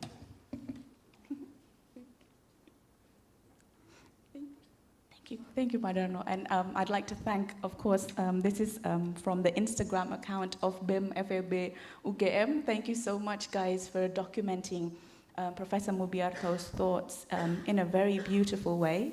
Ekonomi Pancasila adalah real life economics. So this sort of echoes what Pak Elan just said. So the strength of evidence to describe robustly what real life is in Indonesia now, but also the importance of coming back to that idea of real life in the sense of us as academics providing robust evidence-based research in a way that is adaptable to policy and that could be applied to support real life conditions in the field. So I would just like to focus on maybe a couple of points to just reiterate what Pak Sudarno and Pak Elan have made on the urgent need for evidence-based policies and on the need for social protection, the expansion of social protection, but not only the current way social protection has been applied. Pak Elan talked about expanding to the vulnerable non-poor. In order to be able to do that, social protection in Indonesia needs to be adaptive, and hence I would like to highlight a couple of points so we do not forget that in this future of social protection, we should always remember about climate challenges, so adaptive social protection, and also remembering vulnerable groups that unfortunately are hit the most when disasters and challenges happen. So in this sense, Pak Sudarno and Pak Elan have talked about care economies and aging populations, and I would like to draw our attention also on gender-based equal policies, and also policies that are also aware and also adaptive to the needs of those with disabilities. Pak Elan have already highlighted this. So social protection, or the future of social protection in Indonesia, should be responsive to on-the-ground challenges, such as what Prof. Mubyarto said, real-life economics. It should support the capacity of our people to prepare, cope, and adapt to challenges, whether they be climate challenges, man-made challenges, economic shocks, which we are all currently experiencing. And in order to do this, we need 4 building blocks: data and information, which Pak Sudarno and Pak Elan are both complete experts in this sense. They built the use or the tradition of using data and information to base targeting policies in Indonesia, and they've worked on this in the last 20 decades. Financing, of course, key programs and institutional partnerships. And I think then P2AK had this role in the sense of building institutions, coordination and partnerships in social protection in Indonesia. We have yet to see what the current government's approach is towards institutional partnerships and coordination with regards to social protection and adaptive social protection. So I would just like to also draw our attention to a couple of data points. Firstly, on women's participation in the labor force. So we still have relatively low participation of women in the labor force. And on the other side, of course, when more women work, economics grow more. We also have very limited data and information on people with disabilities.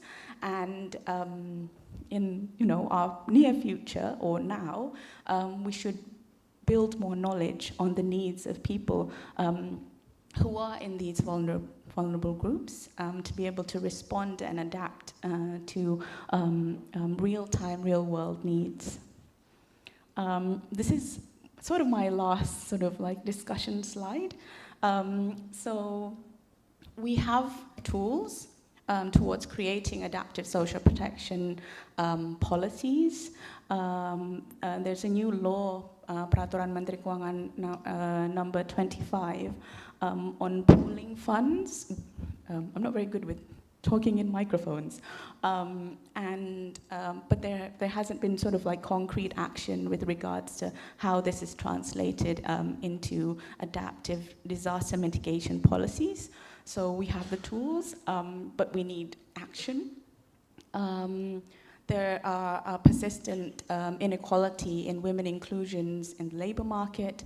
Also, Indonesia has really strict just energy transition policies, and these policies should be included when we talk about active labor market policies too. So looking at skills for green jobs and developments of upskilling and reskilling, and also types of education and training that respond to these goals, not only towards, of course, maintaining or social protection, maintaining livelihoods, but also moving towards a greener Indonesia. And then on disability, we have a distinct lack on data and information on individuals living with disabilities and households caring for people with disabilities. Although Susanas has some information on this, we need to boost larger commitment on this, because we cannot protect those that we can't see. So there's a clear need to this. Talking back on evidence, there is a strong need for us to move back towards the tradition of implementing evidence-based policies. Pak Darno and Pak Elan both have tried to distill 20 years or 30 years of work on evidence policy in about an hour for us all today.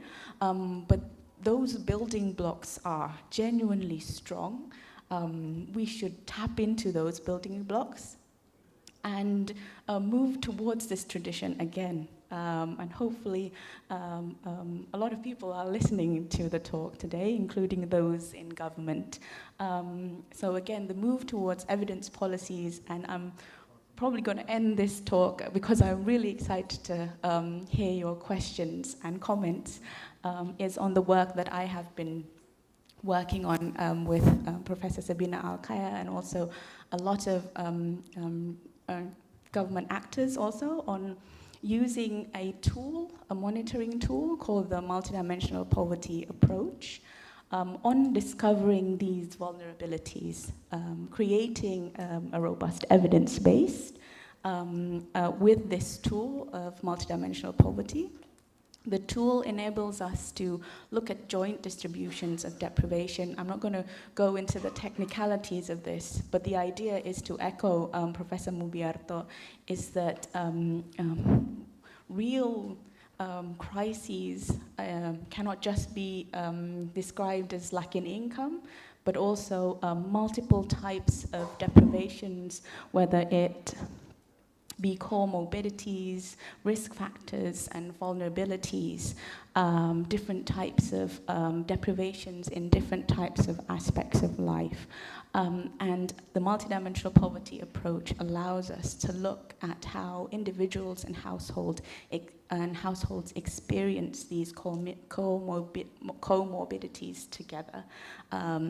And there's this picture of a lady carrying firewood and also water in a rural part of Java that I took from the Jakarta Post. Basically, what the MPI can allow us to do is build evidence on the multiple burdens that individuals and households carry, and hence help support what Pak Elan and Pak Darno talked about with regards to providing detailed evidence-based policies. So basically what this measure hopefully can offer a solution to supplement all the great work that Pak Elan and Pak Darno have done in the NP2K, to be able to look at how deprivations are experienced together by individuals and households.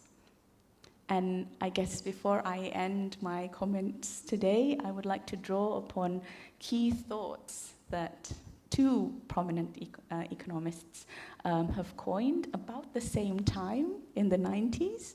So Prof. Mubyarto talking about economic development, and the ultimate goal should not just be economic or monetary growth, but equality and social justice for all. And this idea actually based well, they were talking about the same time, but I don't know whether they knew each other. But Professor Sen also had the same idea in his seminal book called Development as Freedom. Basically, human lives are diminished in all different types of aspects, and income is only one of those different aspects. So commitment towards understanding and describing these aspects of life are important. Hence, again, the reiteration of evidence-based policies and evidence that is easily translatable into policy advocacy. So I kind of think like that Prof. Mubyarto should receive the Nobel Prize, because Amartya Sen received the Nobel Prize for rethinking economic growth, but they were talking about this around the same time in history. So I can now only imagine if they were meeting, what sort of topics they would talk about together. So again, I'm very open to comments and input from everybody in the audience today. It's been a really great learning curve for me to listen to you both, and look forward to everyone's comments. Thank you so much, everyone.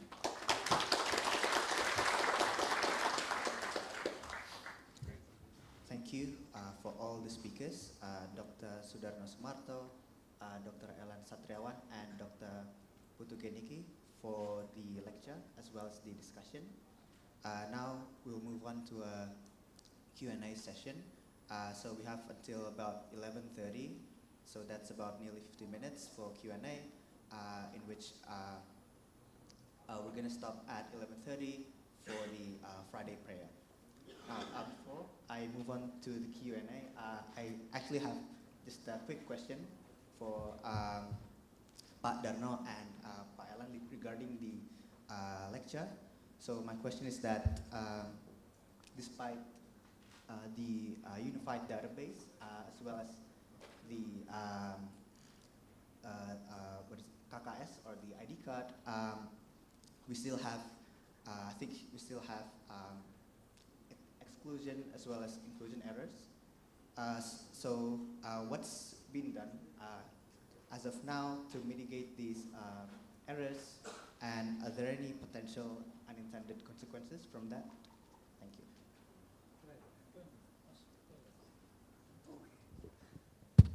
Thank you, Dada, for your kind question, a quick question. But before that, just give me just 1 minute to respond to Dr. Elan Satriawan and Dr. Nikki presentation. I'm very grateful and thankful for your generous comment on my talk and on our friendship so far. And it's great, complimentary. I think it's very good. I like your last slide, and also by Elan on the evidence-based policy making is not neutral. We need a champion. You know, evidence is one thing, but we didn't discuss about the politics. And actually, I'm writing a book now. I will come back. Mas Rian invite me and Pak Wisnu, Pak Elan, when my book is published by Oxford University Press. The title is On the Politics of Evidence. It's been there. It's submitted in April, but they are very slow. The process is very slow, but it's going to be a good one. And I will travel to Sekolah, UGM. You don't need to pay me. Just Ibu Eni panggil saja. I will just share about what have I learned from 7 chapters on education, on health, and everything together with Pak Elan. That's great, and thank you, Pak Elan. I think your last point about, sorry, Mas, we'll respond to your question, but that was good. I think what he said was, you talk about evidence, but without having someone to translate into policy is difficult. You cannot, as I said from the, you cannot claim that you're the smartest guy in the room. No, they didn't listen, they don't care, But we have to find the bridge, we have to find the champion. That's what Pak Elan has been working. And on Nikki and the of this adaptive subtraction is big time issue right now. I think that's what I would like to get more traction with Mas Budi, Budayu, and Mas Gilang from UGM and UI, and also ANU about how can we have the new generation of, and also new ideas in the frontier in terms of, because we are doing development, we are doing things for a purpose, right? Not just for fancy thing. What is the purpose of everything that we are doing right now? It's about lifting humankind. I think that's the key. So, Mas Data, with the question about this exclusion, inclusion error, this is a very elusive. I think targeting is one of the most difficult undertaking. But I said Indonesia is in the front, and we're doing actually good. So the combination of the three, on-demand application, you have to, on-demand meaning that, I'm poor, but I'm not in the list. Where should I go? That's what we are doing right now with Mas Elan, with the Banyuwangi pilot, with Dan.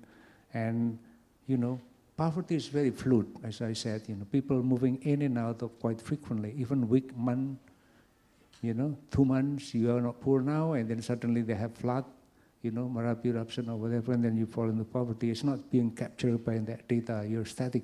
And people didn't realize, you collect this TTSN in 2022. Now it's already 4 years, 3 years. So it's going to be absolute. You cannot use that. You have to have this dynamic updating regularly.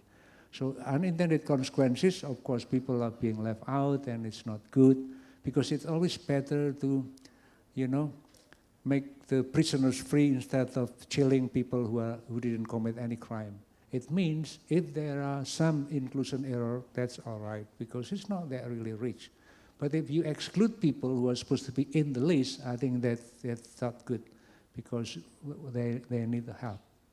So working on it, and it still continue, and technology, we do have all the technology.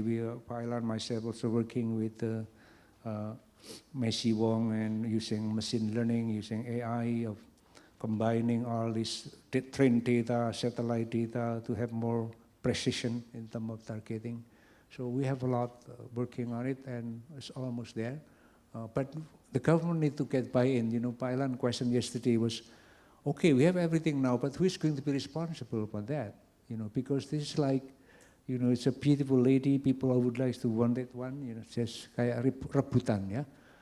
PPS wanted, Bappenas wanted, and then MOSA wanted, but at the end, we don't have who is actually responsible for that. So that's my answer. Mas, tambahin, Mas. Yeah, so just adding to what Pak Dano said, yeah. So I think, well, even we do, I think there's been like effort now, like to improve the targeting performance of the current targeting data. As I said in my presentation, that now government has integrated the 3 main targeting data, DTKS and then Rexosec and P3KE, but that doesn't necessarily actually lead us to the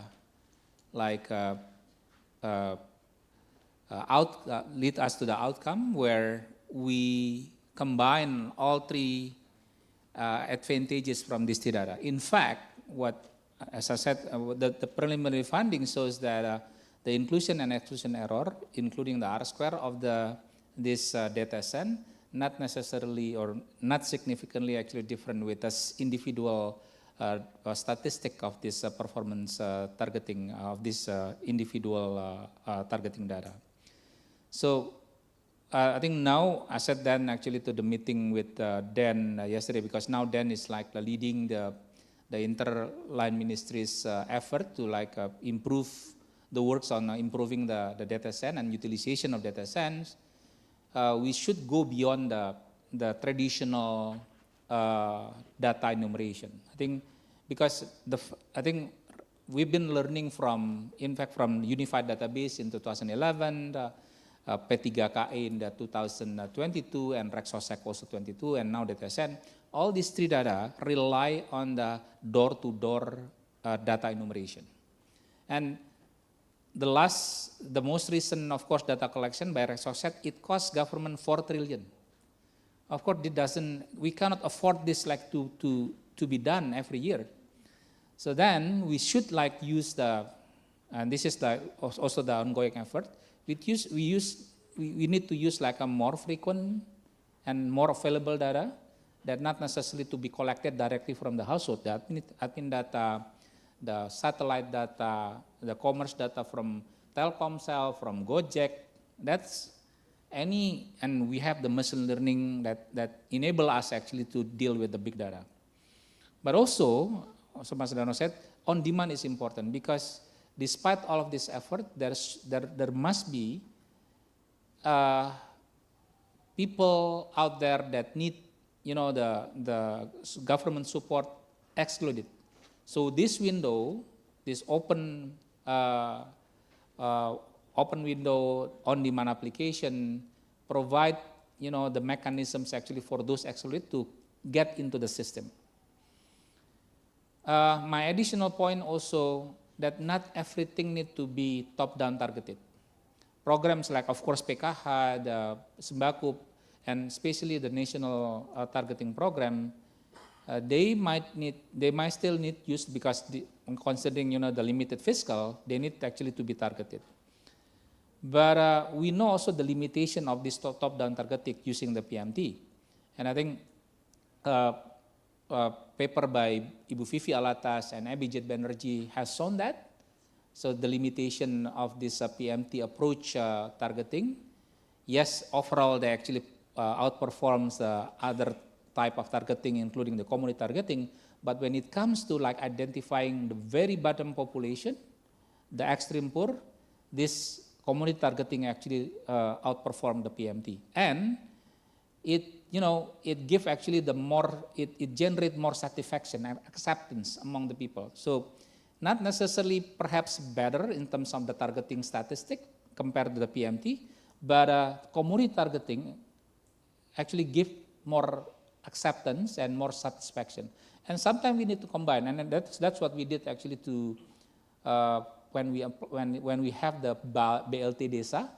So we let actually the community to decide who's among the people in the village that need to be supported by BLT Desa. And I think our current ongoing papers actually shows that how this PMT targeting, the PMT top-down targeting, and then the community targeting of BLT Desa complement each other, and both of them together has actually improved the targeting performance.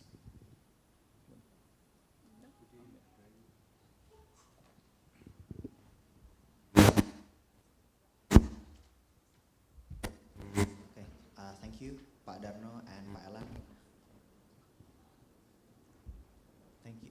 Now I'll open the Q&A session. I'm sure there are burning questions from. I think there are burning questions from the floor. So let's start with Prof. Budi and Budai.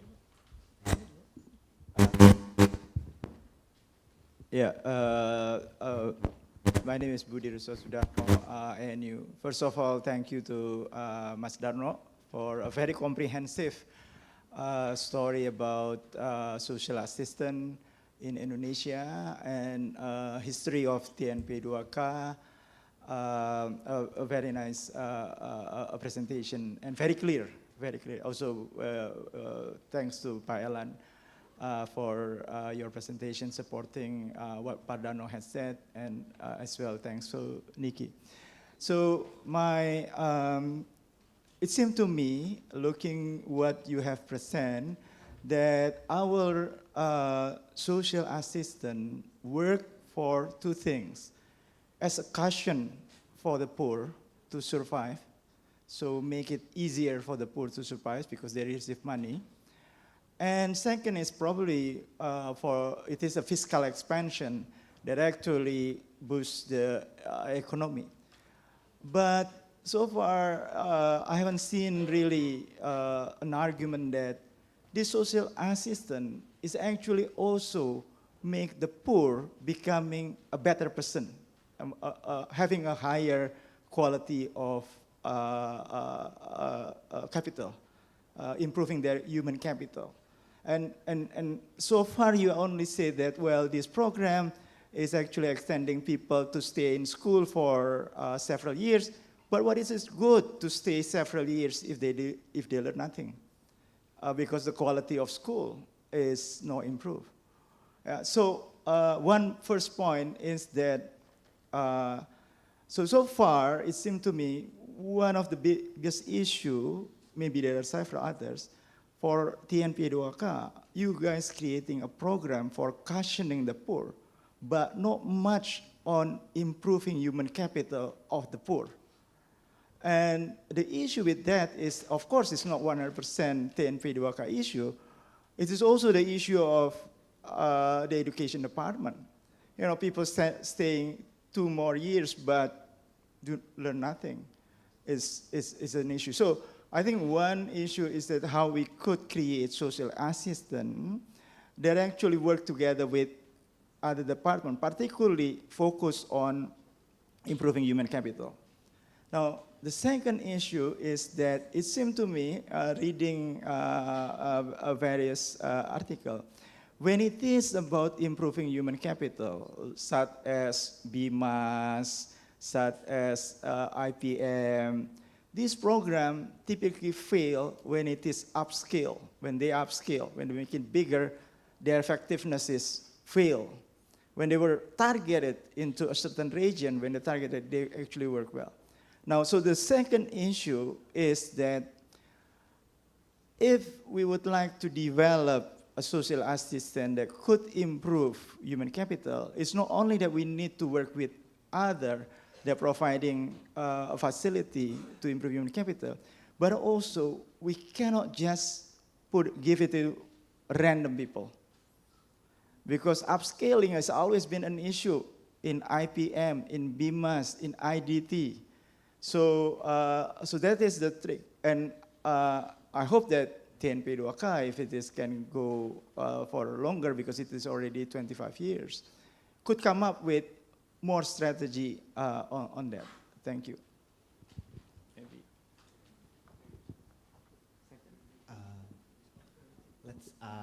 Maybe we can have one more question, and then the speakers can answer. Thank you. Thank you for a great presentation, all the 3 of you. I'm going to ask a question before, as a non-economist. I'm a non-economist, so I'm going to ask this question before all the great economists convey their thoughts. To me, when I followed your presentations, Pak Darno and Pak Elan, I was a bit confused, yeah? Because you are, well, I understand why you said that we need to attend to the middle class, because in the long term, if they become poor, then they will become a big responsibility, a high cost, right? And also, if you improve the middle class, then, or if you maintain the middle class, they can also provide jobs, for instance, for the poor as well. So they can help in that sense. But and also one of your first statements, Pak Darno, you said that 9% we shouldn't worry about it, or something like that. 9% poor, yeah? 9% for Indonesia, that's 26 million people. That's about the entire population of Australia, right? So, okay, if you look at percentage, maybe it's okay, maybe, depends on how and who looks at it. But in terms of absolute number, that's a lot of people, right? 26 million. So that's why I'm a bit confused, and as a non-economist, yeah, if you focus on the middle class, then you're actually leaving behind the poor, right? This is in contradiction to Pak Mubyarto's vision, actually, right? You don't. And also, it will increase the gap towards better inclusivity. So what I think what would be okay, understanding that the middle class is important and it's a risk to let them slide, right? But I think there could be, I think what I'm trying to say is somehow if there could be program, that attends to both in terms of importance, I think, not just the middle class, because then the poor will continue to be poor, and the inclusivity is even farther. So it's just my question, that is there something like two-tier programs, two-tier focus maybe, or something like that as a non-economist? I mean, just something that, kind of bothers me a little bit.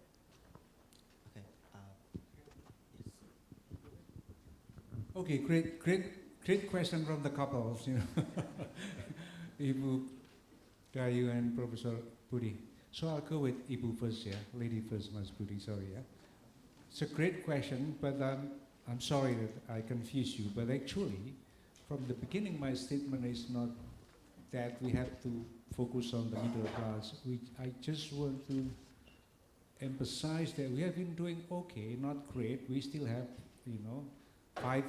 4 times of the population of Singapore, of our poor people, 24-something million people, and we need to continue, improving the existing program. That's where we talk about data, about conditional cash transfer, that social protection has to be maintained to make people out of poverty and also protecting people above it. So that's very clear that we have to have a two-tier program.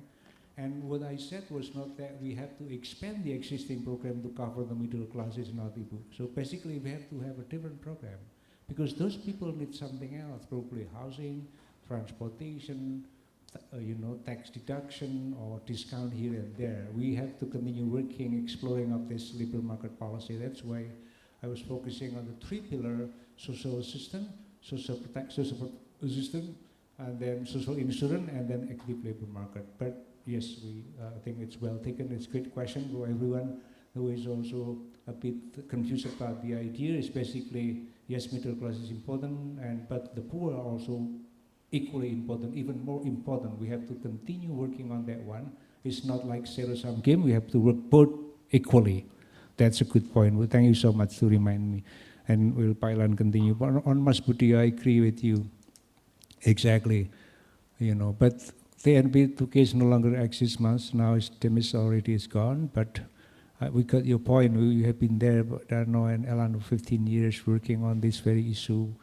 And social protection is not going to help much. And even PKH, it's increased the staying in school more, but if you have the learning, that's why I have that caveat. It's critically important. I am with you 100%, and that's what we have been working. And we have a paper, I think, with Snow and Pailan also for PS, I believe, and it's also looking at linking with the Minister of Education, making sure that actually, in the past we did a study on this, Kiat Guru, and making sure with that the quality of education not only staying longer, but improve learning. Our learning profile is just very alarming, and that's why I call it the learning crisis. So I agree, but I don't know the exact answer how to do it. Probably Pak Ilan can put on that one. And then yes, everywhere we talk about. That's why Mas Budi, when I presented that paper at Harvard early this year with Rima on scaling up the community. How did you do it? Because scale up is just completely difficult. You did research here, you did that, especially RCT, but that's just for fancy, for your research paper in a good publication. But is there really evidence on the scaling up? IPM, for someone who doesn't really know about this one, we are old generation, we know what Pak Budi said is about integrated pest management. This is, Pak Budi have that thing very good, and I was part of that one when my CPIS with World Camp. My first assignment in Jakarta working for Ali Wardana was sending me with Fadil Hassan, with Pak Sofian Jalil, went to the village looking at this brown plant hover, warang coklat. See? I'm an economist, but go to the field, look if the warung coklat do exist, and then we end up having this abolishing so many pesticide dari 100 sekian menjadi only small because of the study that we did. And Rizal Ramli and all of that people, that's where I grew up with Kartini Sarir at that time. And yeah, that was the true story. Scaling up was always very difficult, and also the PIMAS as well. So I don't know the answer, Mas Budi, but we were sometime lucky on this community targeting at scale because it worked during their Bijit and PV, and then we wrote a memo on the basis of that with Pak Elan, then sent it to Menko Desa, and they used this community-driven targeting to cover people who are not covered by the pusat. But other than that, scaling up still politically very difficult, and if getting this traction from, you said that this is not just single policies from a single ministry, it has to be coordinated. That's why from the beginning we elaborated the importance of empower body who can coordinate, telling this ministry, that ministry, this is what you're supposed to be doing. Otherwise, it's still very silos. They don't know the value of this program to other program, and that's the challenge for the future. Yeah, hopefully Rimawan will be the next coordinating minister. Thank you. Okay, thank you Bu Dayu and Pak Budi actually for the question. Let's make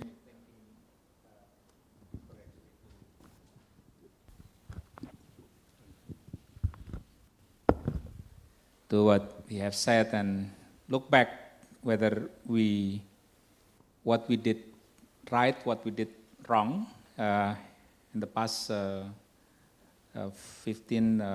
15 years. Yeah.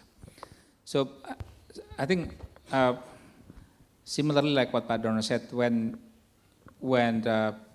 I said that I think government need like to shift focus on the I said as vulnerable non-poor, that's including actually middle class, aspiring middle class, and the vulnerable group.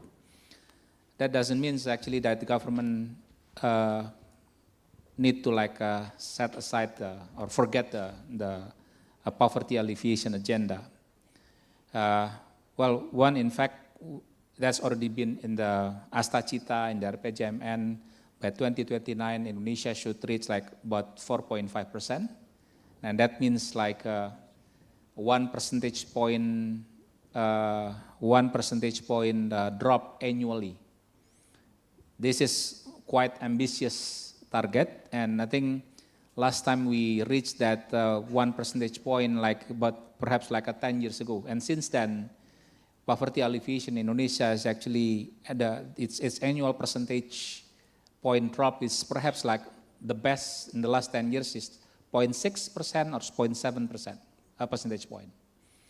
So I think the way I see it, that why we need to focus also on the middle class is one is the fact because the middle class is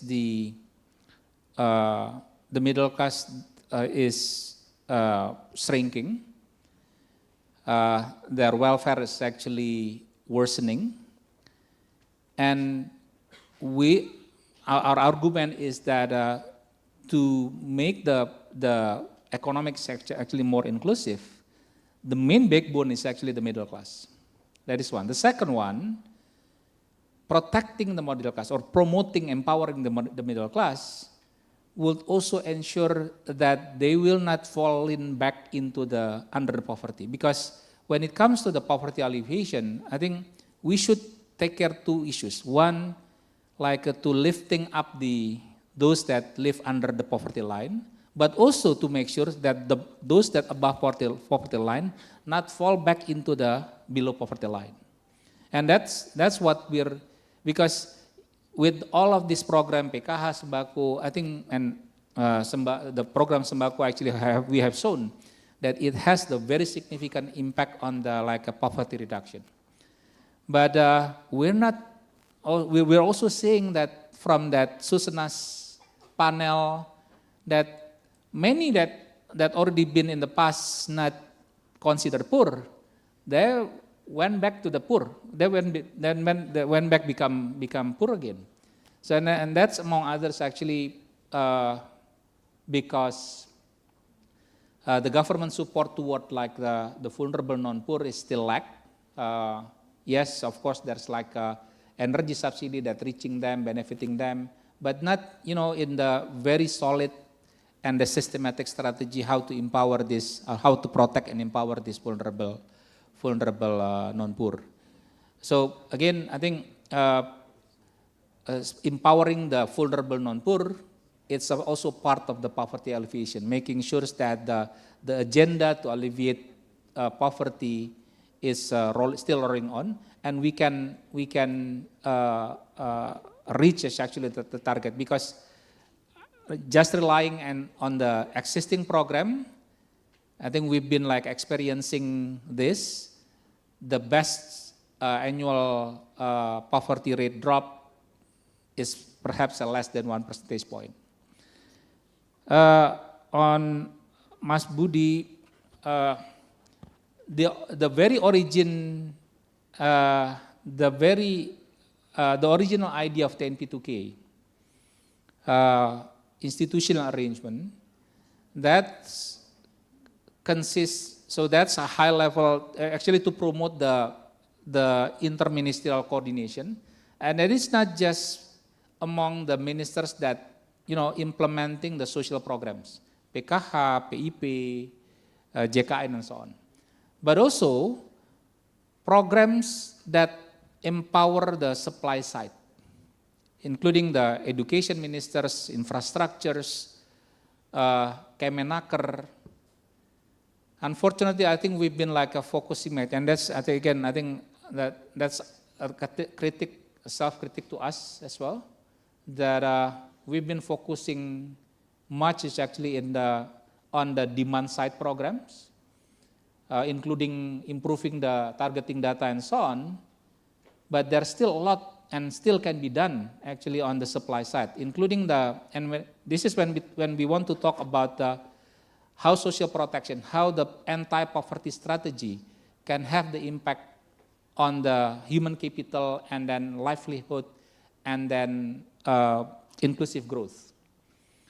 But that when touching or handling this dealing with the supply side programs, I think this then goes back to that we should not deal actually with this poverty, the poor group, because when we talk about the jobs that is under the Kemenaker, when they're not dealing only with the providing jobs for the poor, they're dealing actually with like providing job for everyone basically who need it, as well as also about stunting. Yes, PKH, it has the impact of the PKH in 2013 has the impact on like stunting reduction, which is I think one of the main element of the human capital. But we also found that stunting still a problem actually in the non-poor group, including on the top 20%. And this group actually will not be reached actually by the specific targeted anti-poverty program. So we should go beyond this anti-poverty program. So again, I think when I said shifting or looking also to the try to reach out the vulnerable non-poor, that doesn't mean that we should forget actually the agenda to focus on the poor group. Thank you. Thank you so much, Pak Budi and Ibu Dayu. Bu Dayu, thank you so much for highlighting the importance of leaving no one behind in growth strategies, and the importance of not just looking at percentages, but also actual numbers. We have 8.47% consumption poor. So, Ibu Dayu, if we delve deeper and zoom into multidimensional poverty characteristics, the profile of the poor becomes wider. So consumption poverty is only one aspect, and if you look at mismatches between those who are consumption poor and monetary multidimensional poverty poor, correlations are really low. So hence the importance for the government to look at both aspects, how people are doing consumption-wise and also how people are doing in real aspects real lived experiences, as Prof. Mubyarto mentioned. Pak Budi, thank you so much for highlighting the need for looking at impact on human capital. I'm working on a research project and a paper on PKH has programs that improve knowledge and practice, so not only outcomes, but also more on sort of the impact side on behavioral changes. So we did a survey in 4 rural areas in Indonesia looking at behavioral aspect changes and also sustainability of improved economic situations. So hopefully that could sort of like provide a glimpse towards how these programs have impacted increases in livelihoods and human capital. Fingers crossed it'll be probably will submit it to BS Pak Budi for your consideration. Or Mas Firman. Yes, we did a primary survey in 4 areas, working with Bappenas and UNICEF, Mas Firman. So it's primary data on behavioral aspect changes, and also it has information on the P2K2 training programs. So also sort of reflecting on your comment on in order to improve human capital, when we implement programs, it should be a joint partnership between ministries. So I was in a panel talking about programs with a representative from the Ministry of Social Affairs from Laos and also the Ministry of Finance in Cambodia. So just as a little sort of example, in Laos, the free school meal program is implemented by a minimum 3 line ministries, including the Ministry of Education. So impact is not only maybe the number of children who are reached, but also, of course, improved educational attainment, improved quality of educational attainment, and of course improved nutrition, and hence towards the impact of improved human capital. So I agree with you with regards to joint efforts in social protection programs to be able to achieve not only outputs or outcomes, but also impact of the program. And also, hence, the need for monitoring and evaluation processes that are able to take this into account when policies are implemented and also evaluated. So maybe that's my additional. Thank you. Okay, great. I think we can have a question from the audience. Let's have one there. So the mas with the blue shirt. And then we can move to the online questions. So we have audiences online as well. Good morning, everyone. I'm Harry, a master's student in economics. I want to ask a question for all speakers. Well, with global challenges such as climate change, digital transformation, and economic uncertainty becoming more intense, I assume that Indonesia welfare system must adapt more rapidly and be grounded in empirical evidence. So, from your perspective, what should Indonesia's next generation in welfare reform look like? Should it prioritize in universal social protection or a more data-driven social policy approach? Thank you.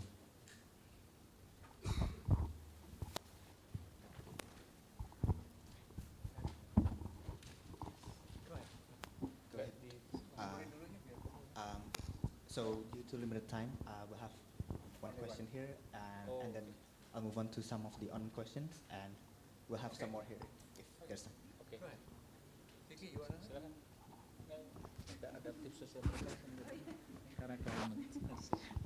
Thank you, Mas Heri, for the question. I think it's high time Indonesia, when we talk about social protection, we always sort of automatically move towards adaptive processes of social protection that allows social protection policies to be responsive to on-the-ground challenges that individuals and households are experiencing. And that sort of automatically implies that we need a monitoring and database system to be able to do that. Pak Elan and Pak Darno have mentioned alternative sources of data, satellite type data. Me and Sabina were currently working on a project on overlaying social indicators with environmental impact data to look at how households' vulnerabilities increase if they live in areas that are prone to disasters. And by disasters, it could be anything. In urban areas, it could be adverse effects of living in high polluted areas. And the types of disasters should be relevant to the context that they apply to. I don't know if that answers your question. So coupling both, the aim to provide life cycle based social protection that are adaptive. But in order to do that, we need a sound evidence database. There are improvements in being able to do that through digital technology, hence your point on digitalization. So using alternative data sources, registry data, satellite data, but also on the flip side of that, there's a caveat with regards to everything being online. We also need to think about cybersecurity, data security issues too, as we embrace this more sort of comprehensive social protection program, I guess. Hopefully that answers the question. Well, just quick addition. I think totally agree with Puniki on that. So I think adaptation is a must, but for Indonesia actually to adapt to have like a better or effective policy response, definitely we need the evidence. That is one, and then I think all of us here in the room, I think should be like the one that utilize many various data. I mean, not just relying on the traditional survey data, but many of this information that related with climate adaptation not necessarily captured with the survey data, but definitely available like through other means of data source, satellite, administrative data, like when we talk about like the increase of the sea level, we have the climate, natural disasters. Many agencies in Indonesia actually like collect that administrative data, something that we can take into account into our analysis. But I come back to actually to my point in my presentation that the provision of this evidence is a one step, is one required step, but we need actually the champion that will make sure that leading the process of translating this evidence into the policy response. I think Mas Darno can talk more about this. Yeah, his close friend Robin Burgess, the director of the International Growth Center, and we to Indonesia, how Indonesia actually can have the vice president lead the effort to alleviate the poverty, the stunting reduction. Can we do that actually for the effort to respond to the policy to the climate change? Because I think without the champion, without the high-level champion, this evidence not going anywhere. So adaptation definitely need evidence, but also need a champion that will help us leading the translating this evidence into the concrete policy. Just 1 second. Great question, and thank you so much. Just to complement that, I think that's why we are here, not just for show, but it's actually for exploring the less research. And one of the issues that you raised is actually critically important, and we are lucky to have Professor Budi and Ibu Dayu, who are very keen about that issue of climate adaptation, of adaptive social protection, and I think we have to start working together on that area where it's not being explored in more detail on how do we go about it of doing that one. Pak Elan actually also commissioned studies on where are we in terms of adaptive social protection, but we are still very, very limited in terms of coordination, in terms of who's doing what. So that's a good question, but the answer is still, up on the air, and we need to continue investing in our knowledge to understand better about the mechanics of adaptive social protection in Indonesia. Thank you. Okay, thank you to all the speakers. Now I'd like to move on to the online questions. There is 2 online questions, related online questions for Pak Darno. One is from Windy Army, from UGM, listening from Papua. So what kind of reform strategy would make social protection more effective in socio-culturally distinct regions like Papua? And the second from Prospera for Pak Darno as well. So do you think poverty alleviation policy should be designed by local regional government rather than the centralistic approach like we have nowadays? Okay, so these are 2 great questions. Thank you so much. We have to leave in about 5 minutes for Jumatan. But the second one is actually, it's a combination. I think there is a value of doing a top-down when it requires thinking to have a better coordination, but locals are also equally important. So in response to that question, so the issue is to finding the optimum, the optimum balance between, what region can do and what the central government can do, and then we have the optimal, more efficient way of delivering social assistance. So we have seen a lot of innovation in district level where we are doing great in terms of poverty reduction, but there are also good programs, centrally designed program, but implemented at the local. So the answer to that question is simply we need to find the balance between which program that can be delivered from the central and the program that can be delivered by local. Cash transfer, for example, you don't need to localize that one because you already have the name and address of people to be helped by the cash transfer. You can just go straight the money to the account of the people that we are going to help. But there are so many things that the unmet demand at the local, that only local knows best how to address that issue. School feeding program, for example, probably we need to start thinking about decentralizing that program instead of centralize it everything. And then on the Papua question is about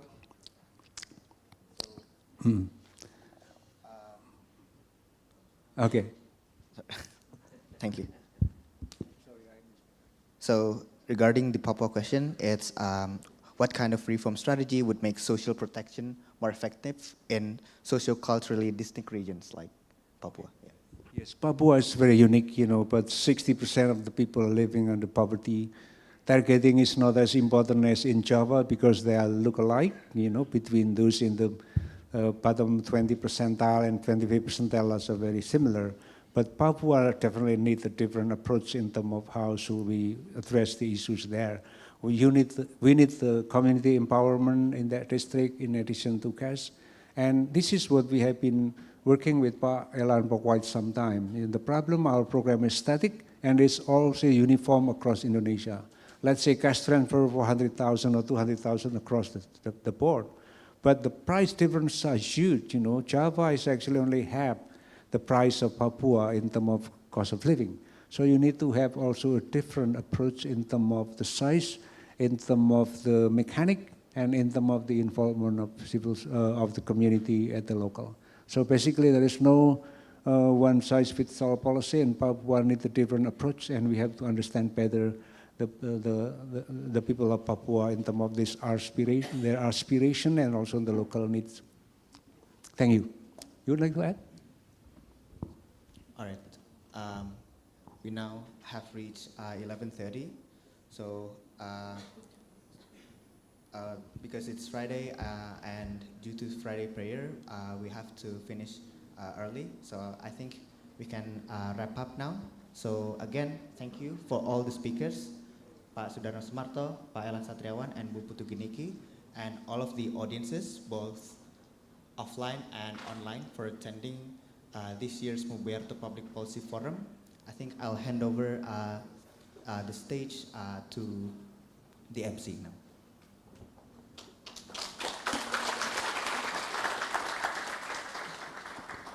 Once again, thank you very much, Mr. Data, for moderating such an engaging and insightful discussion. We would also like to extend our deepest appreciation to our distinguished speakers, Dr. Sudarno Sumarto, Dr. Elan Satriawan, and Dr. Putu Giniki. Thank you also to all participants for your enthusiastic engagement for the Q&A session. And before we end today's event, we would like to present a token of appreciation to our speakers. We kindly invite Dr. Gumilang Aryo Sahadewo to come forward for the presentation of the souvenir to the speakers, starting from Dr. Sudarno Sumarto, followed by Dr. Elan Satriawan and Dr. Putu Giniki.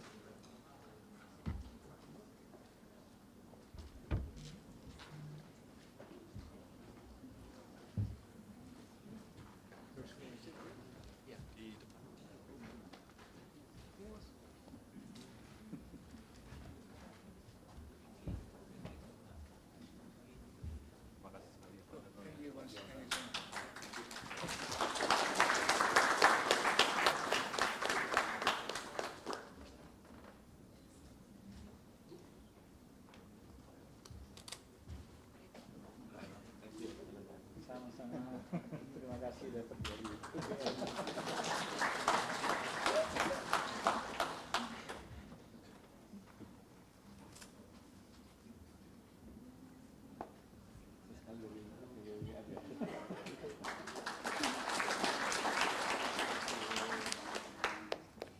Okay, thank you very much. Maybe let's give a round of applause again to our wonderful speakers.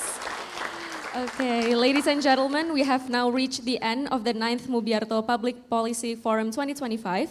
Today's discussion reminds us of the importance of evidence-based policymaking and collaboration between academia and government to address complex issues of poverty and inequality. On behalf of the organizing committees, we would like to express our sincere gratitude to our speakers, moderator, and all attendees that are joining us today, both in person and online. And thank you for your attention. We look forward to seeing you again at next year's Mubyarto Forum. I'm Kansa Mitri, your Master of Ceremony. Have a wonderful day and see you again soon.